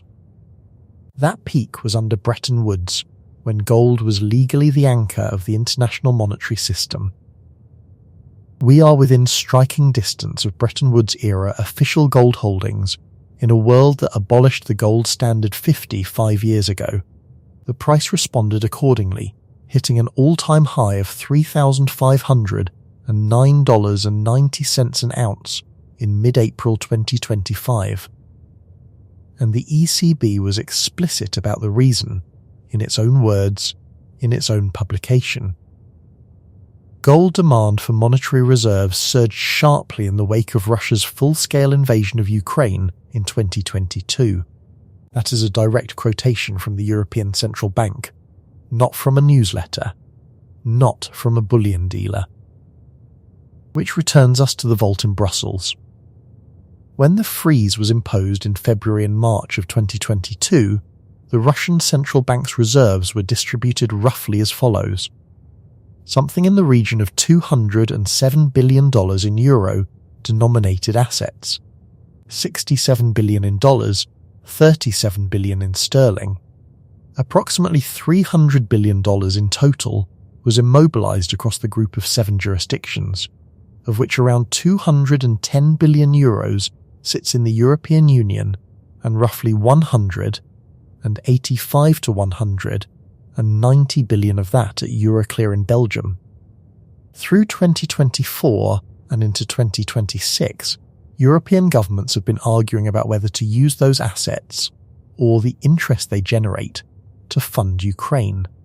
Various mechanisms have been proposed, including a reparations loan structure of around 140 billion euros advanced by the European Commission President Ursula von der Leyen. And Russia has responded with legal action against Euroclear. I am not going to tell you what the right policy is. That is a genuine moral and legal question, and people I respect disagree about it violently. What I will tell you is what every reserve manager on Earth took from it, because their behaviour is a matter of public record, and it does not require me to speculate about their motives. They took from it that a reserve held in another jurisdiction's securities depository is a legal claim, and legal claims can be suspended by legal processes, and no amount of diversification across currencies protects you from that, because the euro, the dollar, the yen and sterling are all held through the same interconnected custody infrastructure operating under aligned legal systems. Gold in your own vault is the only reserve asset that is not somebody else's promise. That is why Poland is targeting 30%. That is why gold overtook the euro. And this kills the last comfortable misreading of the gold data which is that central banks buying metal must mean they are forecasting hyperinflation. The World Gold Council asks them directly every year and prints the answers. What they describe is sanctions exposure, portfolio diversification, and the absence of any counterparty. They are not predicting a price. They are making a decision about custody. Reserves are one half of the picture. The other half is plumbing, and the plumbing has been moving too. China's cross-border interbank payment system, CIPS, is the renminbi's clearing rail. In 2024, it processed 175.49 trillion yuan, roughly $24.45 trillion, which was an increase of 43% on the previous year. Transaction volume rose 24% to 8.2 million. By May 2025, it had 1,683 participating institutions. On the 16th of April 2025, it processed something in the region of $1.76 trillion in a single day. Those growth rates are genuinely steep, and I want to immediately undercut them, because this is exactly the sort of number that gets waved around by people who have not read the second paragraph of the source. CIPS still relies on the SWIFT messaging network for something like 80% of its transactions. It is a clearing and settlement layer sitting largely on top of the existing Western messaging infrastructure, not a replacement for it. And its absolute scale remains small against the dollar clearing systems. CHIPS, the American equivalent, and the wider correspondent banking network handle a volume that dwarfs it. Growth rates are seductive. Bases matter more. The renminbi's share of global payments as measured by SWIFT has bounced around the low single digits for years, which is a useful reality check against the more excitable coverage. But there is one statistic that genuinely surprised me. By late 2023, according to fund analysis, roughly half of China's own cross-border transactions were being settled in renminbi. The dollar's share of those flows had fallen from around 80% to around 50%. That is not the world de-dollarizing.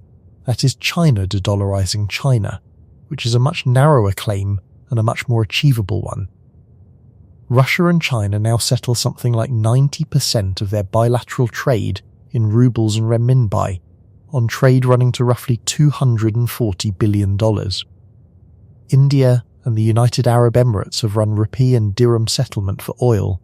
The People's Bank of China has signed bilateral currency swap agreements with around 40 countries, of which somewhere between 29 and 31 are currently active, with a combined notional value in the region of 4 trillion yuan, roughly $570 to $590 billion. Every one of those arrangements is real. Every one of them is small relative to the dollar system. Both of those things are true simultaneously, and the argument about de-dollarization is almost entirely people insisting on one half of that sentence, which brings me to the thing I have been waiting to get to, because it is the clearest example I have ever found of how badly this subject is served by the people who talk about it most loudly. In June 2024, a claim went around the internet at extraordinary speed. The claim was that a 50-year petrodollar agreement between the United States and Saudi Arabia, signed in 1974, had expired on the 9th of June 2024, that Saudi Arabia had declined to renew it, and that the dollar's status as the currency of oil had therefore formally ended. It was covered by financial newsletters, aggregated by news sites, discussed on major podcasts, and repeated by people with large audiences and no apparent inclination to check. There was no such agreement. There has never been such an agreement. What actually happened in 1974 is documented and considerably more interesting than the myth. On the 8th of June 1974, the United States and Saudi Arabia established the Joint Commission on Economic Cooperation, generally known as JECOR. It was a framework for technical assistance, industrial development, training and infrastructure. There is no clause in it about the currency of oil pricing. You can read it.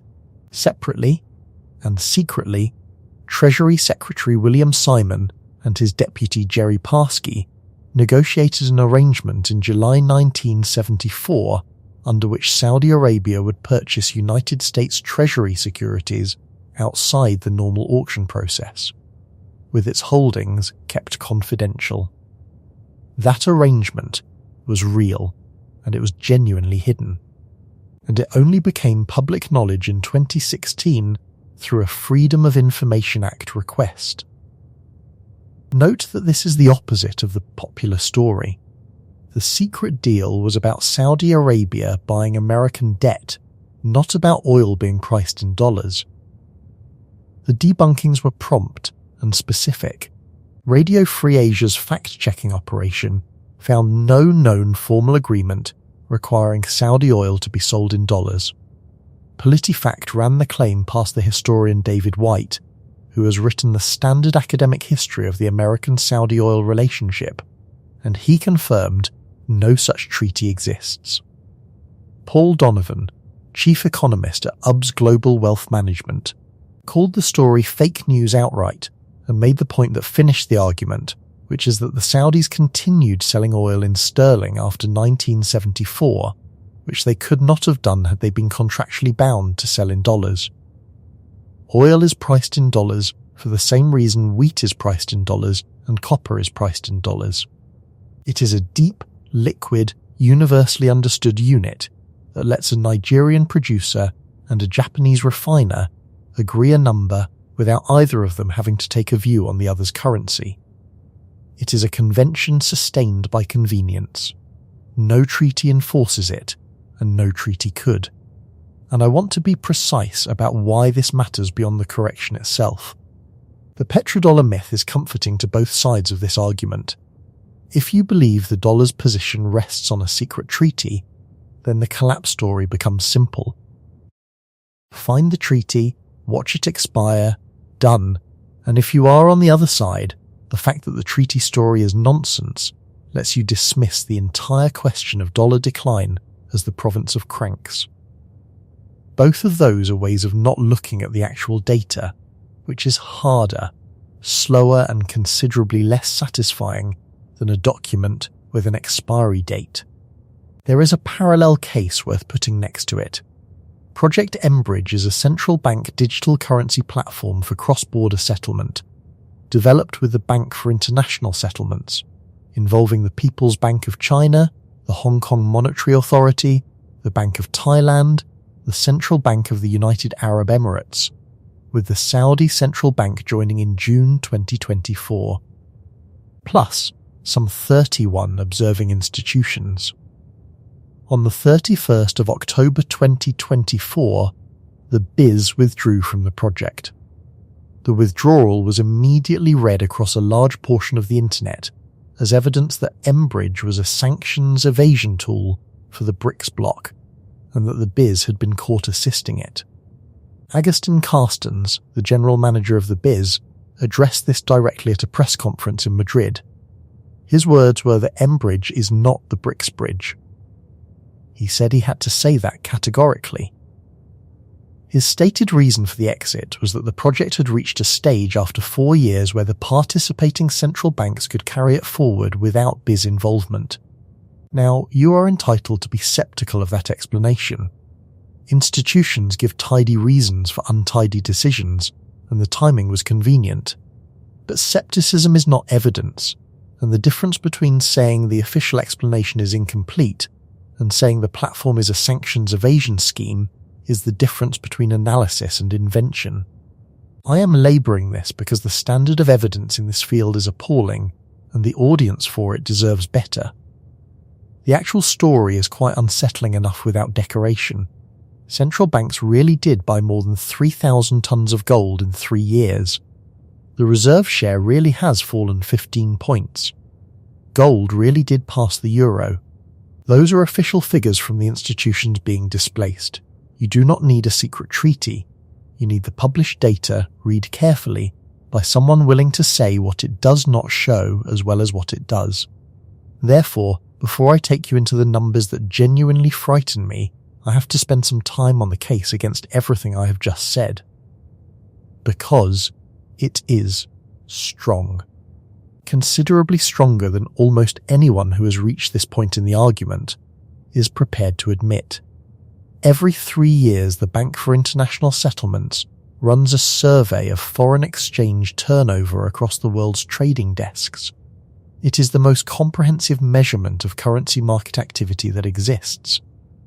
In the 2022 survey, the dollar was on one side of approximately 88% of all foreign exchange transactions globally. In the 2025 survey, it was approximately 89%. It went up. That figure has been essentially flat for 20 years, through the financial crisis, through the euro crisis, through quantitative easing, through the trade war, through the pandemic, through the invasion of Ukraine and the freezing of Russian reserves. 88, 89, 88, 89. The euro, for comparison, was 31% in 2022 and 29% in 2025. It went down. If the world were meaningfully abandoning the dollar, this is the number that would show it first, because trading is where behaviour is fastest and cheapest to change. Reserve allocation is slow and institutional. Trading is instantaneous. And the trading data says nothing is happening. Then there is invoicing. Geeta Gopinath, formerly the fund's chief economist, developed what is now called the dominant currency paradigm, which is the observation that the currency in which trade is invoiced has very little to do with who is trading. Across the Americas, something like 96% of trade is invoiced in dollars. Across the Asia-Pacific region, around 3/4. In neither case is the United States a party to most of those transactions. Two countries with no American involvement, trading goods that never touch American soil, denominate the contract in dollars because that is the unit the shipping insurance is written in and the commodity is quoted in and the trade finance is available in. None of that is policy, and it is barely choice in any meaningful sense. It is infrastructure, and infrastructure is exactly what took Amsterdam 170 years to lose and London 65. Add to that the fact that the overwhelming majority of international debt securities are denominated in dollars, that cross-border bank claims are similarly dollar-dominated, and that when the world froze in March 2020 and every institution on Earth needed dollars simultaneously, the mechanism that unfroze it was the Federal Reserve swap lines. Not the euro, not gold, not the renminbi. The Fed extended dollar liquidity to a list of foreign central banks, and the crisis abated. That was 5 years ago, and it is the single most important piece of evidence about where the system's actual centre is. And now, the argument that I think finishes it, which is about the alternatives. For the renminbi to take a materially larger reserve role, China would have to do several things that it has shown no intention of doing, and several more that it structurally cannot do. It would have to open its capital account, which means giving up control over cross-border money flows, which means giving up a substantial portion of its capacity to manage its own economy. It would have to build a government bond market deep enough and liquid enough that a foreign central bank could sell $50 billion worth on a Tuesday without moving the price, and that market would have to be governed by a legal system that a foreign holder could rely on against the wishes of the Chinese state. And it would have to be willing to run persistent current account deficits, because that is how reserve currency issuers supply the world with their liabilities. That last one is the killer, and almost nobody talks about it. China's entire economic model for 40 years has been built on running surpluses, exporting more than it imports, accumulating claims on foreigners rather than issuing claims to them.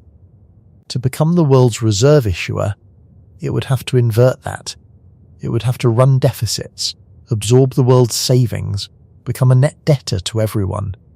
That is the Triffin dilemma, arriving in advance as a precondition rather than a consequence. And Beijing has looked at it clearly and declined. Which leaves what? The euro is the second currency by a wide margin, and the euro area does not issue a unified sovereign safe asset in remotely sufficient quantity, because doing so requires fiscal integration that the member states have spent 15 years refusing. Japan has the debt, but not the growth or the openness. Gold has no yield and cannot be used to settle a payment. Cryptocurrency is not a serious answer to a question about central bank reserve management, and anyone who tells you otherwise is selling something. And there is one point on which every single institution I have cited agrees, which is the part that reorganizes the whole argument. The Federal Reserve says the dollar's position is more stable than the headline numbers suggest. The fund's own researchers say the erosion is real and deliberate. The Bank for International Settlements documents both the entrenchment and the plumbing shifts. The European Central Bank publishes the gold crossover that displaced its own currency. They disagree about the trajectory, about the speed, about the causes, and about how alarmed to be. Every single one of them agrees there is no successor. Not a delayed successor. Not a successor that needs another decade. There is no candidate, anywhere, and the structural obstacles are not the sort that get resolved by growth or by policy. The one thing everybody agrees on is the thing that should worry you most, and almost nobody says it out loud, because it does not fit either of the available stories. Because if the dollar's share continues eroding, and there is no successor, then the destination is not a new hegemon. The destination is fragmentation. A world with no single unit that everyone accepts, where the Nigerian producer and the Japanese refiner have to take a view on each other's currency after all, where trade finance becomes more expensive, where the cost of cross-border capital rises for everyone, where every small country's savings become more difficult to store safely, and where the emergency liquidity that stopped the world from seizing in March 2020 has no obvious provider. Nobody wins that. It is not a transfer of privilege from Washington to Beijing. It is a general degradation of a shared piece of infrastructure that took 400 years and 2 complete failures to build. Now let me be blunt about the people who get this wrong, because I've spent months in this material and I have opinions. There is an entire content ecosystem built on announcing the dollar's imminent collapse. It has been announcing it continuously since roughly 1971. It announced it in 1979, in 1987, in 1992, in 2008, in 2011 when the United States lost its AAA rating, in 2020 during the pandemic money printing, in 2022 after the freeze, and in 2024 when a treaty that did not exist failed to be renewed. That is more than 50 years of a prediction being made annually and being wrong annually, and the people making it have never once revised their model, because the model was never the point. The model is a delivery mechanism for selling metal, and there is a mirror image failure on the other side which I find more insidious, because it wears a lab coat. The reflexive institutional response to any evidence of erosion is to point at the 89% turnover figure and treat the question as settled. That is not analysis either. It is the exact reasoning available to a Dutch merchant in 1775 looking at the volume of bills clearing through Amsterdam, or to a British Treasury official in 1925 looking at the proportion of world trade financed in sterling. Both would have been correct about the data and catastrophically wrong about what it predicted. Because turnover measures the past and network effects are lagging indicators by construction. Sterling's share of world trade financing was still enormous in 1930. It was still enormous in 1940. The turnover held up for decades after the thing that generated it had gone. which means the honest position is uncomfortable in a specific way that neither camp will tolerate. The entrenchment metrics are real, and they are enormous, and they mean the dollar has decades. The erosion is also real, and it is also structural, and the entrenchment metrics would have looked exactly this reassuring at the equivalent point in both previous cases. Stage 2 lasted 65 years for sterling, if the dollar entered Stage 2 somewhere around 2014. When the fund's active diversifiers began moving and the fiscal trajectory started to bend, then on the sterling timetable we would be looking at a Stage 3 arriving somewhere around 2079. Nobody watching this will care by then.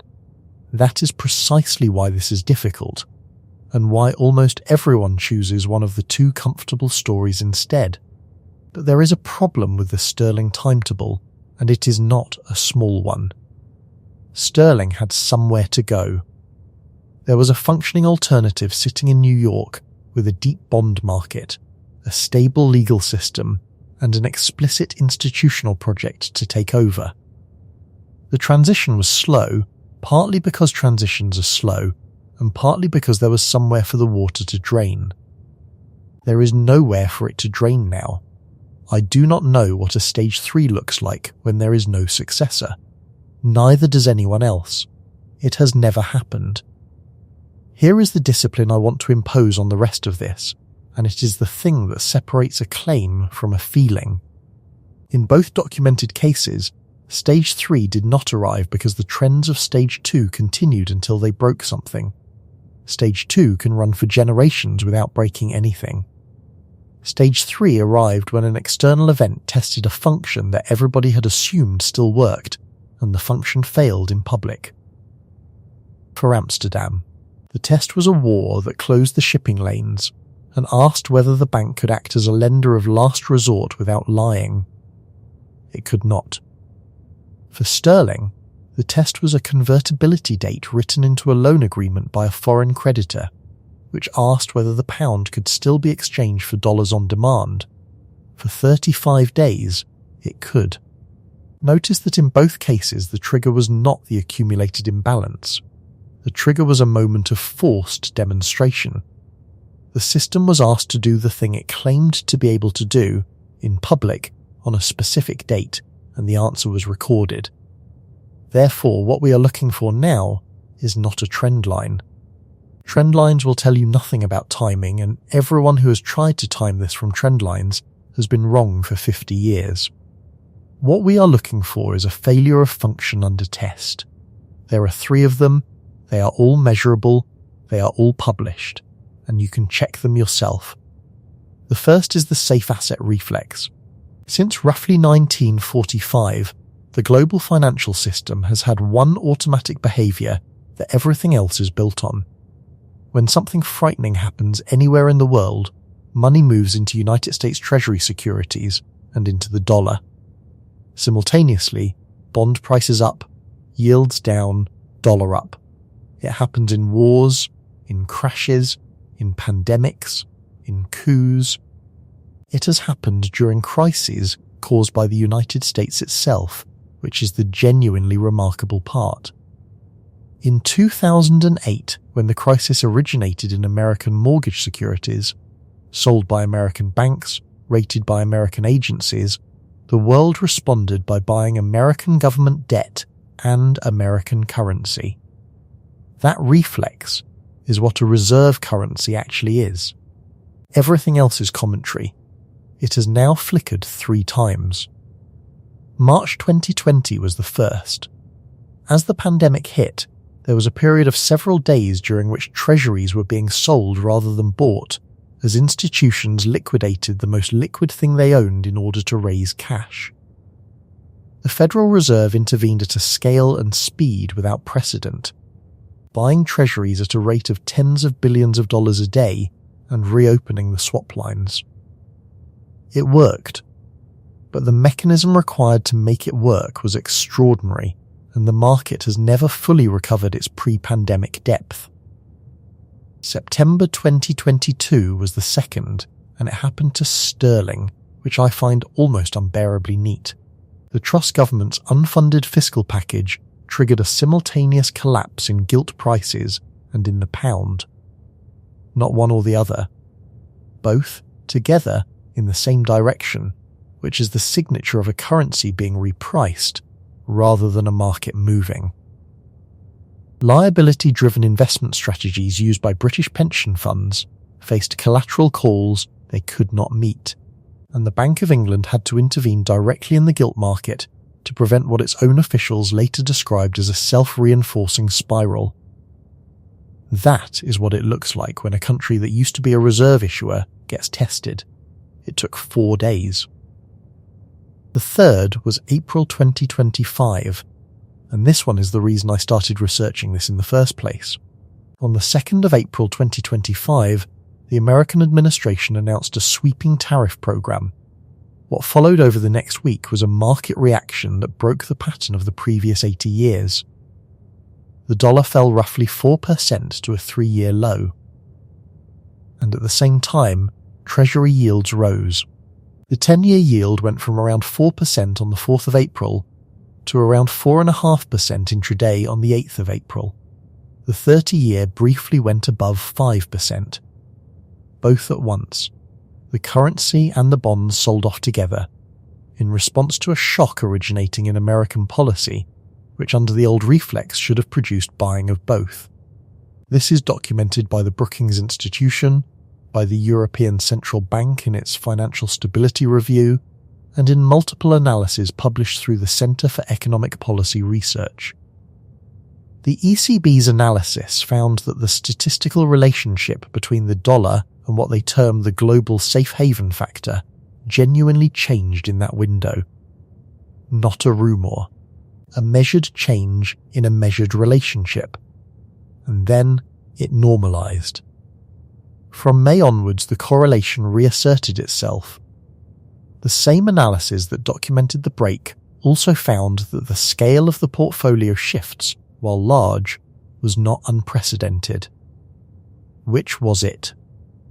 I do not know, and I want to be honest that nobody currently knows, and that anybody telling you confidently either way in 2026 is guessing. What I can tell you is what it structurally resembles. It resembles the 15th of July 1947, when Britain was asked in public whether sterling still functioned as promised, and the answer came back within weeks. The difference is that in 1947 the test was scheduled.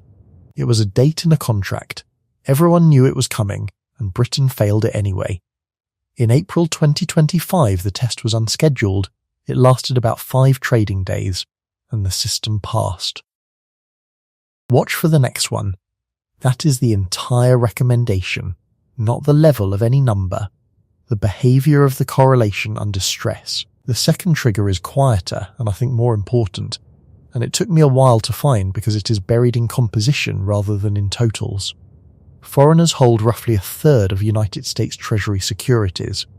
That share has been broadly stable since 2020, which is the figure usually cited to dismiss concerns.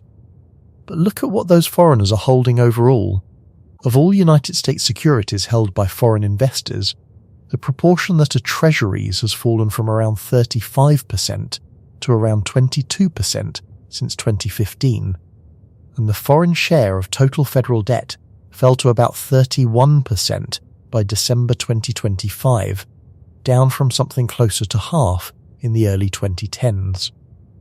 The totals are stable because the composition changed underneath them. Foreign official holders, meaning central banks, have been reducing. Foreign private holders, meaning asset managers, hedge funds and insurers, have been increasing. Understand why that matters, because it is not obvious. A central bank holding treasuries is a price-insensitive buyer.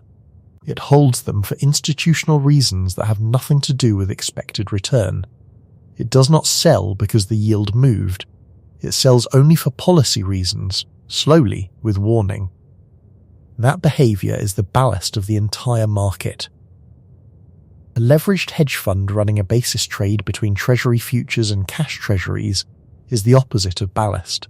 It holds a large position financed with borrowed money, and when volatility rises, its financing costs rise, and its risk limits bind, and it is compelled to sell. Not because it wants to, because the mechanics of its position require it to. The market for the world's safe asset has been quietly transferring from holders who cannot be forced to sell to holders who can. That is the same transformation that happened to Amsterdam capital in the 18th century when it went rentier, and to the sterling balances after the war when they moved from being wartime accounting entries to being liquid claims held by governments with immediate dollar needs. In every case, the stock looks unchanged, and the character of the stock is completely inverted. The third trigger is the one everybody already knows about and almost nobody has looked at properly. In the 2024 fiscal year, net interest on the United States federal debt reached $881 billion. That figure exceeded spending on national defense. It also exceeded spending on Medicare, both for the first time in the history of the Republic in the same year. In the 2025 fiscal year, it was around $952 billion, roughly 3.2% of gross domestic product.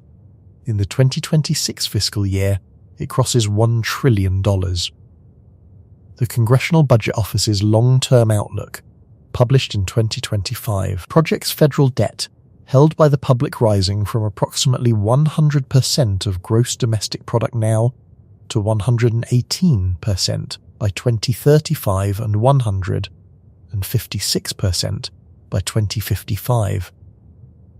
Roughly $1 in every 5 collected in federal taxes now goes to servicing borrowing already undertaken. Now put that next to Triffin's argument and watch what happens. The world requires a supply of safe dollar assets, and that supply grows only when the United States borrows. Therefore, the world's monetary functioning requires American fiscal expansion. Therefore, the asset's safety and the asset's supply are produced by the same process, and past some point that process is producing more of the asset by making each unit of it less safe. That is the identical structure to 1959. The world needed dollars. Dollars came from deficits. Deficits eroded the gold backing, and the erosion of the gold backing was the direct consequence of supplying the world with what it needed. Triffin could calculate his date because gold is a physical quantity in a vault, and you can count it. There is no equivalent count now. There is no tonnage. There is only a diffuse, unmeasurable, continuously revised collective judgment about whether American fiscal arithmetic eventually resolves, held by several thousand institutions, none of whom will announce a change of mind, and most of whom will not notice they have changed it. Which means the modern version of Triffin's threshold exists, definitely, mathematically, and is in principle unobservable until it has been crossed. I have been thinking about that for weeks, and I still cannot make it sit comfortably. Those are the three: the correlation under stress, the composition of the holders, and the fiscal arithmetic. All published, all checkable, none of them requiring you to trust me. And every one of them is powder, not a match. The match, in both documented cases, arrived from outside. A declaration of war in December 1780. A convertibility clause inserted into a loan agreement by a creditor government in December 1945. Neither was a monetary event. Neither was predicted by anyone monitoring monetary conditions. Both detonated conditions that had been sitting there, stable and unremarkable and widely discussed, for decades. Which means the honest answer to when is not a date and not a range. The honest answer is that the timing is determined by events that have not happened yet, in domains that have nothing to do with money, and that the entire apparatus of financial forecasting is structurally incapable of producing it. And I want to plant one last thing before we go into the last part of this, because it has been circling since the beginning, and it is about to land. In 1795, the guilder was still money. In 1976, the pound was still money. In both cases, the population went on being paid in it, pricing houses in it, saving in it, retiring on it. The unit survived every single one of these events. Something else did not survive, and in both cases the people it happened to did not find out until years afterwards, when they looked at what they had and worked out what it would buy.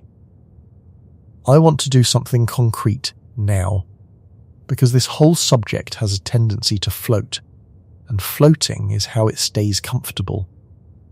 Take a specific British person, not a famous one, a man who left school at 14, worked, saved, and reached retirement in 1965 with a fixed occupational pension denominated in pounds sterling, plus some savings in a building society account.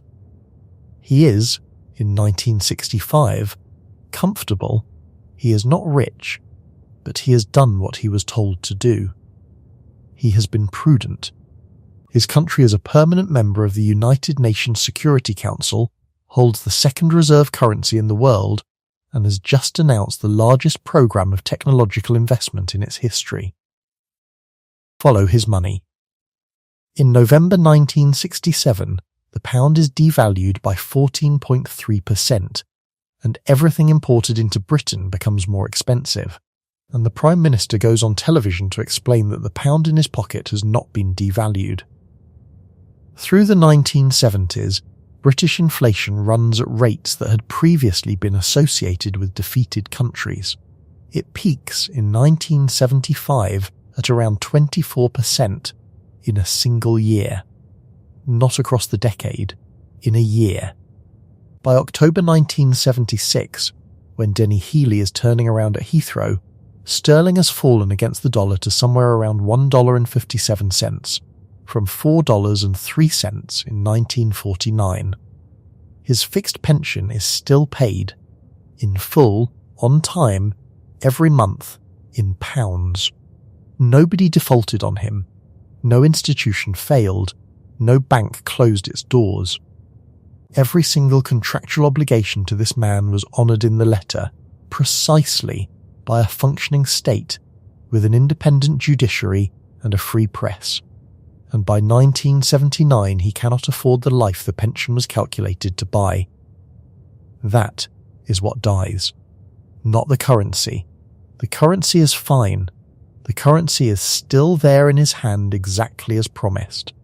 What died was the relationship between the number on the pension slip and the world the number was supposed to give him access to, and it died so slowly, in so many separate installments, each with its own political explanation and its own villain and its own emergency, that at no point could he have identified a moment and said, "That is when it happened to me." He was not robbed. He was repriced. And the mechanism by which he was repriced was, in the end, the accumulated decision of thousands of foreign institutions to hold slightly less of his country's paper than they used to, expressed over 3 decades, transmitted to him through import prices and interest rates and the cost of his heating. The Dutch version is the same story with wigs. The Amsterdam rentier families of the 1770s, holding foreign government bonds, secure, diversified, prudent by every standard of their time, watched a substantial portion of their claims become unenforceable or worthless across the wars of the 1790s and the French occupation. Their names survive, their capital largely did not. And they had done nothing wrong. They had done the sensible thing, which was to move out of risky trade and into safe sovereign lending at exactly the moment when the meaning of the word safe was being renegotiated without their participation. Here is the part that I think is the genuine scandal, and it is not a conspiracy, which is why it never gets treated as one. At no point in either case was the population told what was happening in terms they could act on. Not because it was hidden. Because there was no institution whose job it was to say it, and because every institution that could have said it had an overwhelming interest in not saying it. The Bank of England could not announce that sterling's reserve roll was in terminal decline, because saying so would have accelerated it. The Treasury could not, for the same reason. The government could not, because it was standing for re-election. The financial press could report each individual crisis, but had no framework for the aggregate, because the aggregate only became visible in retrospect. The academics who did have the framework published in journals that the man with the pension had never heard of. Everybody involved behaved reasonably. Nobody lied. And the outcome was that an entire generation of prudent people made 40-year financial decisions on the basis of an assumption about their currency's international position that the professionals had privately abandoned 20 years earlier. That is the invisible part. Not a suppression, a structural silence produced by everyone's rational incentives pointing the same direction at once. And it is worth asking yourself, honestly, which institution today has both the information and the incentive to tell you if the same thing were beginning? The Federal Reserve publishes its analysis, and its analysis says the position is stable, and it would say that even if it were not, and the people writing it sincerely believe it, and they may well be right. The fund publishes COFER quarterly and lets you draw your own conclusions, which almost nobody does. The Bank for International Settlements publishes the most honest work in the field, in papers with titles like the one on the Bank of Amsterdam, and it publishes them for an audience of about 4,000 people worldwide. The bullion sellers will tell you, loudly, for a fee, and they will be wrong about the timing by decades, because they have been wrong about the timing by decades continuously since 1971. There is no fifth option. There is nobody whose job this is, which means the answer to the question I opened with, the question of whether you would be able to tell it was happening while you were living inside it, is now available, and I do not like it. No, you would not. Nobody ever has. Not the Amsterdam merchants with the best commercial intelligence network in Europe. Not the British Treasury with its statistics and its economists and its Keynes. The information was public in both cases. The pattern was invisible in both cases. And the reason is not that people are stupid. It is that the pattern is only a pattern when it is finished. And while you are inside it, what you experience is a series of separate emergencies, each with a plausible explanation, each resolved, each followed by a return to something that feels like normal. Let me put down where I have actually arrived, as precisely as I can, because I think the precision is the only thing here worth anything. The three-stage pattern is real, in the sense that it fits both complete cases with unusual exactness, and it is not a law in the sense that two cases cannot establish one. I have tried hard not to overclaim it, and I am aware that the desire to see a pattern is one of the strongest forces acting on anyone who spends months in this material. What I am confident about is the sequencing, because the sequencing is documented rather than inferred. Entrenchment through financial infrastructure, divergence in which the currency outlives the economy, and a repricing detonated from outside. The dollar is in stage 2. I do not think that is a controversial claim once the terms are defined, and it is emphatically not the same claim as saying the dollar is in trouble. Sterling was in stage 2 for 65 years, while remaining one of the two most important currencies on earth. Stage 2 is not a crisis. It is a condition, and it is compatible with decades of ordinary, prosperous, unremarkable life. The entrenchment metrics are enormous, and they are not moving. 89% of foreign exchange turnover, the overwhelming majority of trade invoicing outside the United States, the debt securities, the bank claims, the swap lines that saved the world in 2020. Anyone who tells you the dollar is about to be replaced is not reading the same data I am. And the erosion metrics are also real, and also not moving in a way that reverses. 15 points of reserve share, 3,000 tons of gold in 3 years. Gold passed the euro. A composition shift in treasury holders from institutions that cannot be forced to sell toward institutions that can. A fiscal path in which interest costs have already passed defence and Medicare and cross $1 trillion this year. Both of those paragraphs are true at once, and neither cancels the other. I have watched a great many people be certain about this subject, and every one of them achieved certainty by refusing to hold both paragraphs in mind at the same time. But there is one asymmetry between now and every previous case, and it is the thing I keep coming back to at 2 a.m. Sterling had a successor. The successor was visible, deliberate, institutionally constructed in New York from 1914 onwards by people who wrote down what they were doing. When the water drained out of sterling, there was somewhere for it to go. And the fact that there was somewhere for it to go is a substantial part of why the transition took 65 years and hurt no more than it did. A managed decline requires somewhere to decline to. There is no successor now, not a delayed one, not a candidate that needs another 20 years. The Fed says so implicitly, the fund says so explicitly, the BIS documents the structural obstacles, and China has looked directly at the reserve issuer's obligations and declined them, because accepting them would require dismantling the model that made it strong. Which means that if the erosion continues, the destination is not a handover. There is nothing to hand it to. The destination is a world in which the shared unit gets thinner, and trade gets more expensive, and small countries lose their ability to store value safely, and the emergency liquidity that has stopped every global financial seizure since 1945 has no obvious source. That is not a transfer of power. That is the degradation of a piece of infrastructure that took 400 years and 2 complete institutional deaths to build, and which nobody presently alive knows how to rebuild, because nobody presently alive has ever seen it built. And now the part that is actually about you, which I have been circling since the first 5 minutes. You cannot get outside this. That is the thing I underestimated when I started. Your salary is denominated in a currency. Your savings are denominated in a currency. Your house, if you have one, is priced in a currency, and your mortgage is a liability in that same currency, and your pension is a projection of that currency 40 years forward.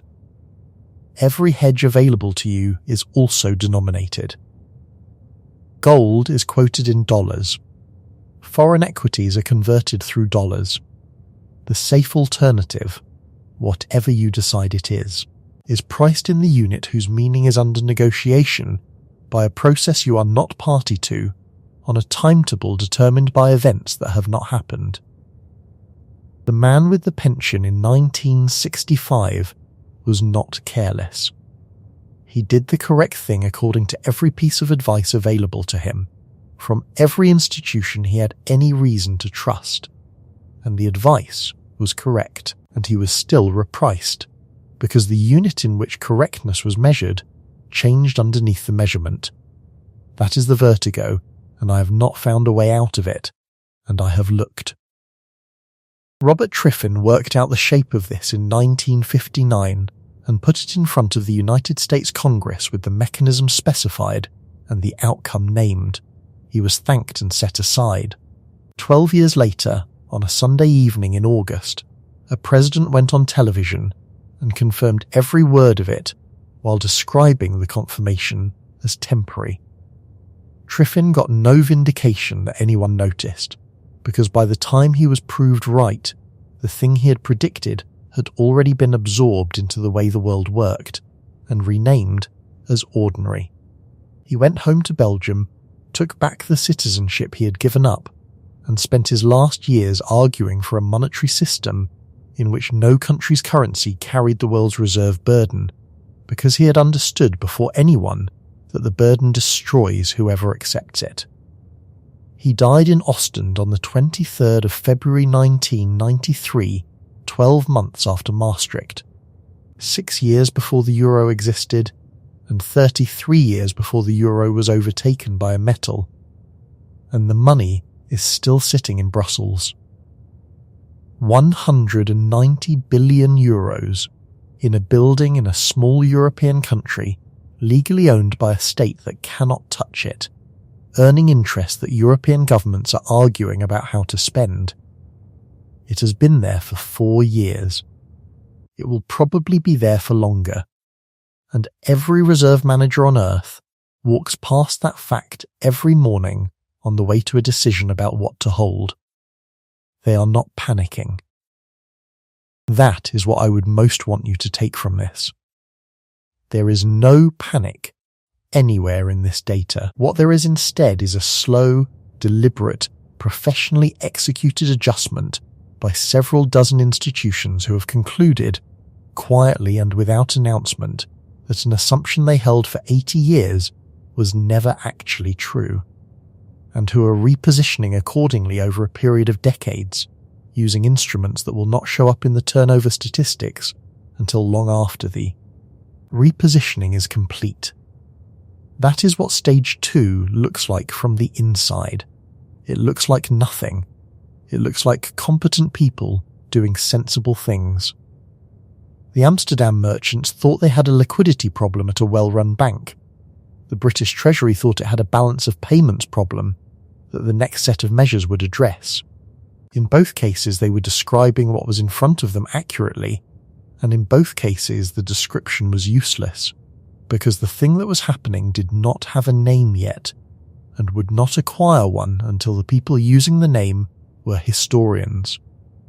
There is a version of this that ends with a date, and I do not have one, and anyone who offers you one is selling something. What I have instead is the sequence, and the sequence says that the powder is measurable and the match is not, and that the match has always come from somewhere nobody was watching. Callaghan stood up in Blackpool in 1976 and told a room full of people who had built their lives on an assumption that the assumption had been withdrawn. He did not announce it in advance. Nobody did. It had already been true for years by the time he said it, and the only thing that changed that afternoon was that someone finally said it out loud. That option no longer exists. Nobody rings a bell. Nobody publishes a notice. The currency stays in your hand, exactly as promised, exactly as much of it as before. You just find out, at some point, what it will buy.